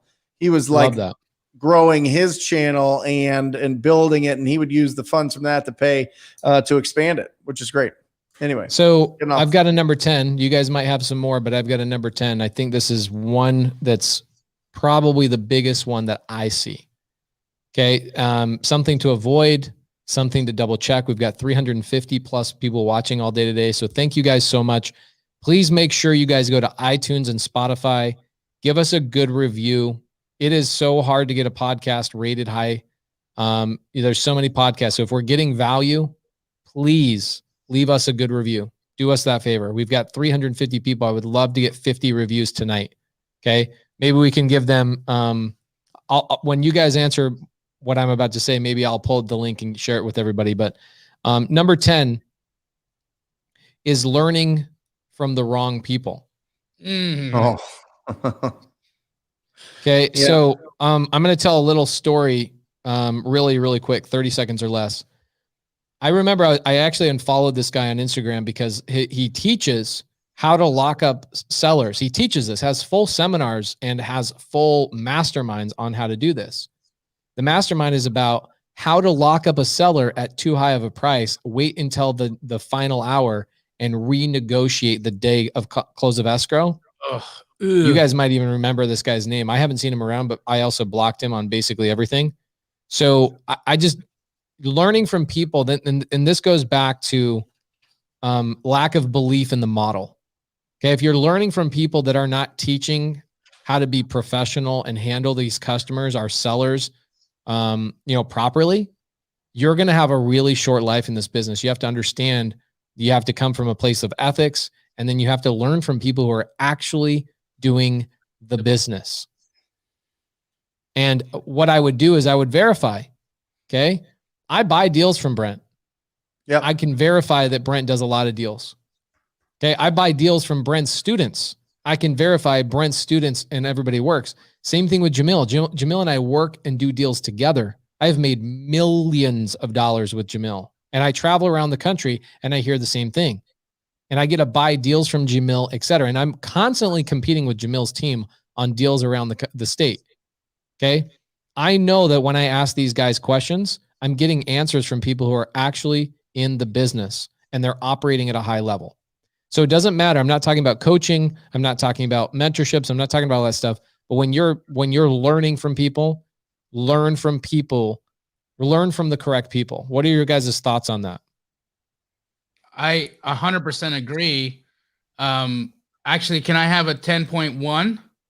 Yes. I actually wrote down a number 11 because I knew one of you guys were going to have another thing, but that sounds like you have a tie into this one. I have a tie into it because I think that when you're learning from the wrong people, you learn how to value property wrong, and you learn how, and when you learn how to value property wrong, your foundation as a wholesaler is broken. Yep. Right? Or you use the wrong offer formula. If look, again, if you're out there and you're learning it, you've heard from a teacher, like your wholesale offer should be, 0.7 minus repairs, minus your desired wholesale fee. You won't do deals. I'm telling you, you won't do deals. If you don't understand the metrics of your area and know the highest that you can offer a seller or where something should trade at, you'll not do deals because you're not going to be offering the right amount, or you have no idea what stuff is worth. And so I think that if you're learning from the wrong people, that's what happens. Well, and I think, as a 10.2, and it's something that you guys have done a fantastic job, and I think that we've done it, is if you're going to get advice, look for the successful people that also took that advice. Like, I think that there is a very, very old school very gross mentality that if I am very successful and wealthy, I can teach you to be successful and wealthy. That is so like 1980s infomercial bullshit. All right. Yeah. They don't know how to coach. They don't know the systems. They don't know the procedures. Look for the testimonials of the people and the people surrounding them that are successful because of the advice that they got. And this is national, or this is just local stuff, even local in your own town. If somebody drives up in a great car, but they're not giving value to anybody, but you want to be around them, that's just fanboy bullshit. That's just fanboy. Stop doing that. It's gross. You're not going to win. You're going to spend a lot of money. You're going to waste a lot of money, and you're going to lose because the instruction is just made to educate you, which you're already getting educated. It's not giving you the instruction that you need to be successful. So if you want to be surrounded by people and learn from people, make sure that those people have people that are successful. How about that? How about we start there? I mean, I could go on a whole rant about this thing. Actually, let me go on a rant real quick because I want to highlight a couple of things. For all of you guys that don't know, we all know Brent Daniels has one of the best podcasts of all time where he highlights other people, primarily other people. In fact, bro, I owe you so much. Brent, because a lot of the wholesalers that have learned TTP from you, I buy deals from them. Right. Okay. So I know how successful that team, your program is. Now, you also have a podcast that highlights those people. Yep. Right. Where you bring just you're not bringing just all the hundreds and hundreds of people that are just doing onesie twosie stuff. Yes, you're bringing some of those as well, but you're highlighting some pretty amazing people that are doing $100,000 a month or more by learning your program. Now, for those of you of them who have not seen it, is that on your YouTube primarily, or where can I find it? It's on YouTube. Podcast? Absolutely. It's at a Wholesaling Inc. podcast as well. But the YouTube channel, you get a better feel because you can see them. It's cool. Okay. So then Jamil, for those of you that don't know, has a dope ass podcast that just came out. It's called To the Moon. It's phenomenal. And from my understanding, Jamil, you're only highlighting student success stories from the Astro Flipping program. Is that correct? Yes. Successes, anxieties, heartburn, all of it, right? It's of course there's success, but it would be a total waste of time if we didn't hear about all the times they stubbed their toe on their way to their checks. Right. Yep. How many times real life did a spaceship explode on its way to the moon? It happens. A lot of people don't know this because I don't talk about it, but I've gotten like 50,000 views on my podcast. I have another podcast that I never talk about. It's called Get Creative. It's a 30-minute podcast. Amazing. It's so good. I just recorded 3 episodes on Saturday. I have so many episodes. What I did is I was like, it's the opposite of a pace podcast. It's 25 minutes. Some of them lead into like 28. It's not me talking. It's me promoting a student and getting people to say, I say, reach out to this person because they can help you in their local area. I have a student Saturday making $150,000 a month. He's overwhelmed. He's making so much money. Another student, okay, he learned creative finance from a guy 15 years ago, and he was hesitant to jump into my program. He jumps into the program, and he's like, bro, in 3 months, I was able to quit my job. The things you taught, just the way you speak, all that kind of stuff. Go watch those podcasts. It's called Get Creative Podcast. Do you guys remember April Giuliano? Do you guys know that name? I love her and Mark. They're amazing people. Bro, they were homeless this time last year. And then they're in a mansion. Now they're in a sub-2 mansion on the freaking water. She's got one deal going right now. She's going to make $550,000 on one deal. Amazing. A creative finance deal, contract for deed that anyway, it's a long story, but guys, go watch these individual podcasts. Mine's very short. I think Jamil's is relatively short, and I know Brent's is short because I've been on it. They're very easy to digest. And then it also gives you other opportunities to go and squat up with other people that are doing other deals, right? And getting to hear their story. So, by the way, while we were searching or talking about this, I gave you guys the iTunes link. So please, for Wholesale Hotline guys, if you're getting value, 350 people have been watching basically this whole show. Do us a favor. Like we don't get anything from this other than edification. We get happiness. I get to hang out with my brothers every single week. Please give us a shout out. Please give us a review. It does help us out a lot. Here's how it helps you. If you leave a review, more people find the show. More people find the show. You have more people to squad up with in the comments. That's right. Community grows. Right. More and more people get value. And if you've gotten value, don't freaking hoard it. You got to share it. Do either one of you guys have a number 11, anything that's burning in your chest that you got to say a number 11, a bonus item? Because we've gone through 10. Does either one of you guys have a bonus item? Squad up.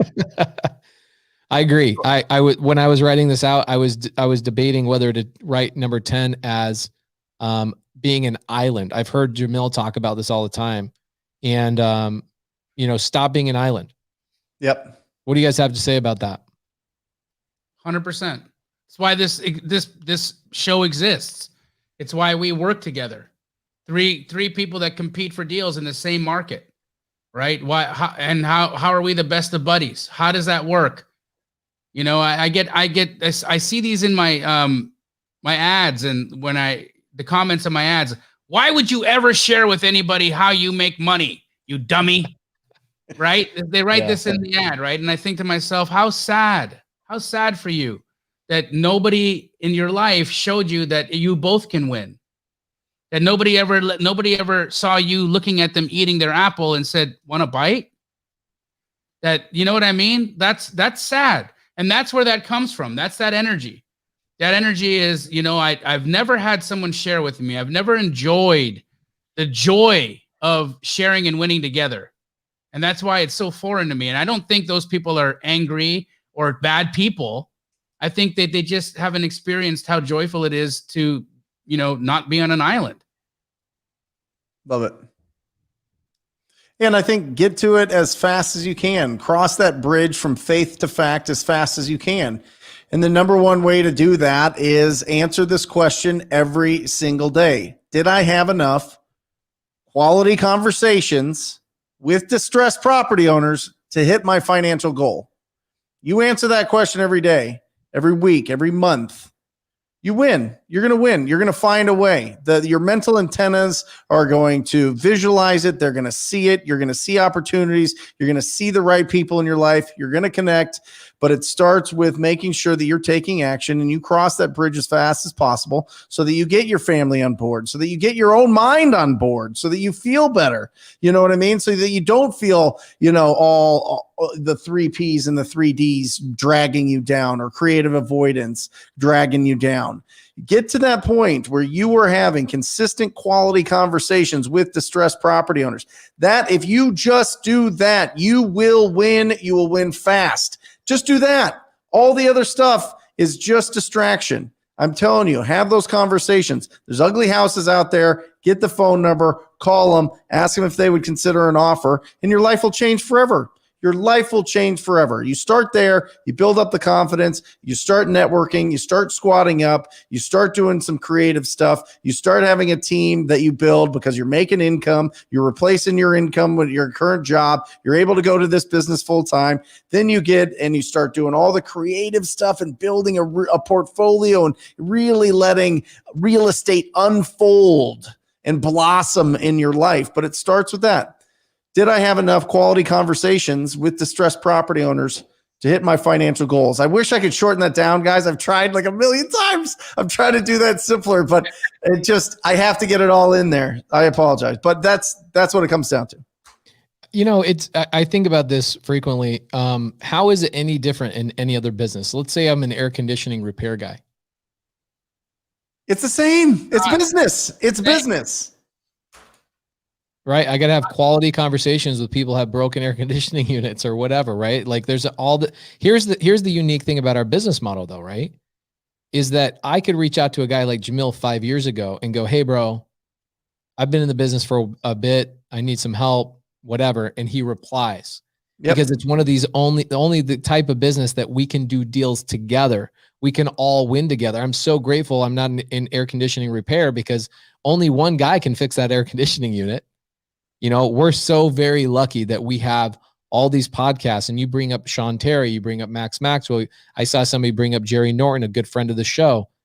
We're so blessed to have all these people willing to share the information, because the right people want to do more deals, and the right people want to see you guys doing more deals. Right. Yep.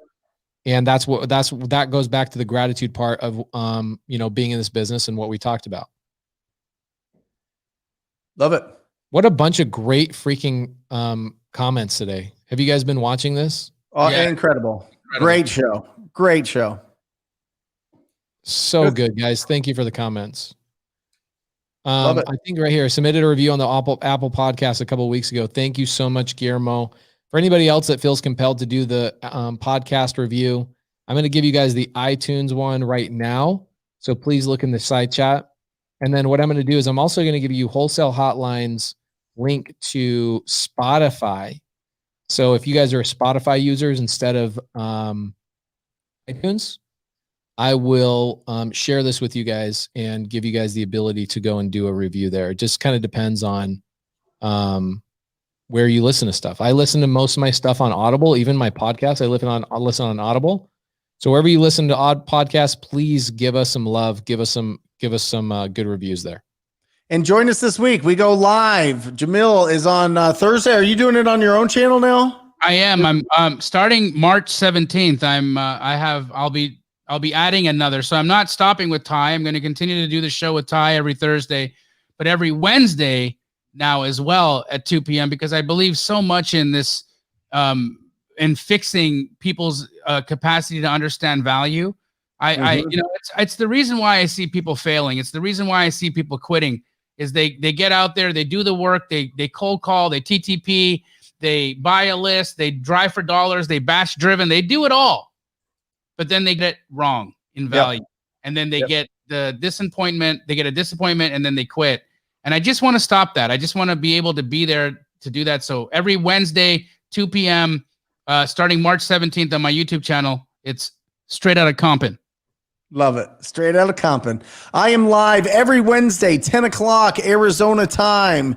10 o'clock Arizona time. We go for 2 hours answering questions. And the first 15, 20 minutes is straight coaching, straight information that you need to implement into your business. And then we open it up and we bring on fantastic people onto the show during at the top of the hour. So it's really an incredible opportunity to get some questions answered and to get the knowledge that you need to implement into your business right now. And Pace every Sunday goes bananas with his Sunday service. You want to tell them?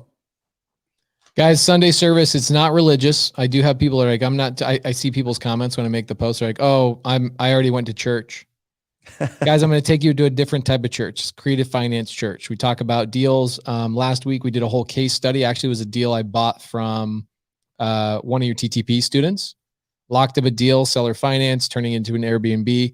I walked through the deed of trust, the second deed of trust. I showed you who my private lender was. Like I hold nothing back on Sunday service. And I show people all the things, the address, the settlement statement, everything. We open it all up and we show you guys how that business works and really deep dive for an hour and a half every Sunday at 7 p.m. Arizona time. But man, this was a good episode for me too. I wrote down a couple of books. Jamil, you gave me a golden nugget that I'm going to use multiple times. So I appreciate both of you guys so much. And I can't wait till next week. Thank you, Pace. Thank you, Pace, for the multiple camera angles as well today, bro. I got to step it up, bro. I got to I feel like you're in a three camera show here. And I'm just, using my Apple. We're just slobs. Yeah, we're just messing around. I thought I leveled up when I got a microphone now, and now I need multiple camera angles. You do sound really good though, dude. I sound like butter. Yeah. Love you guys. I'll see you guys next week. We'll see y'all next week. Wholesale Hotline. Later. Or just say squat up. So squat up and enjoy the show. Yeah. Yeah. Okay. 1, 2, 3. So squat up and enjoy the show. What are you doing? I didn't say nothing. Why? I don't know. Okay. So squat up and enjoy the show. Cool. I think we should use the one where Jamil doesn't say anything.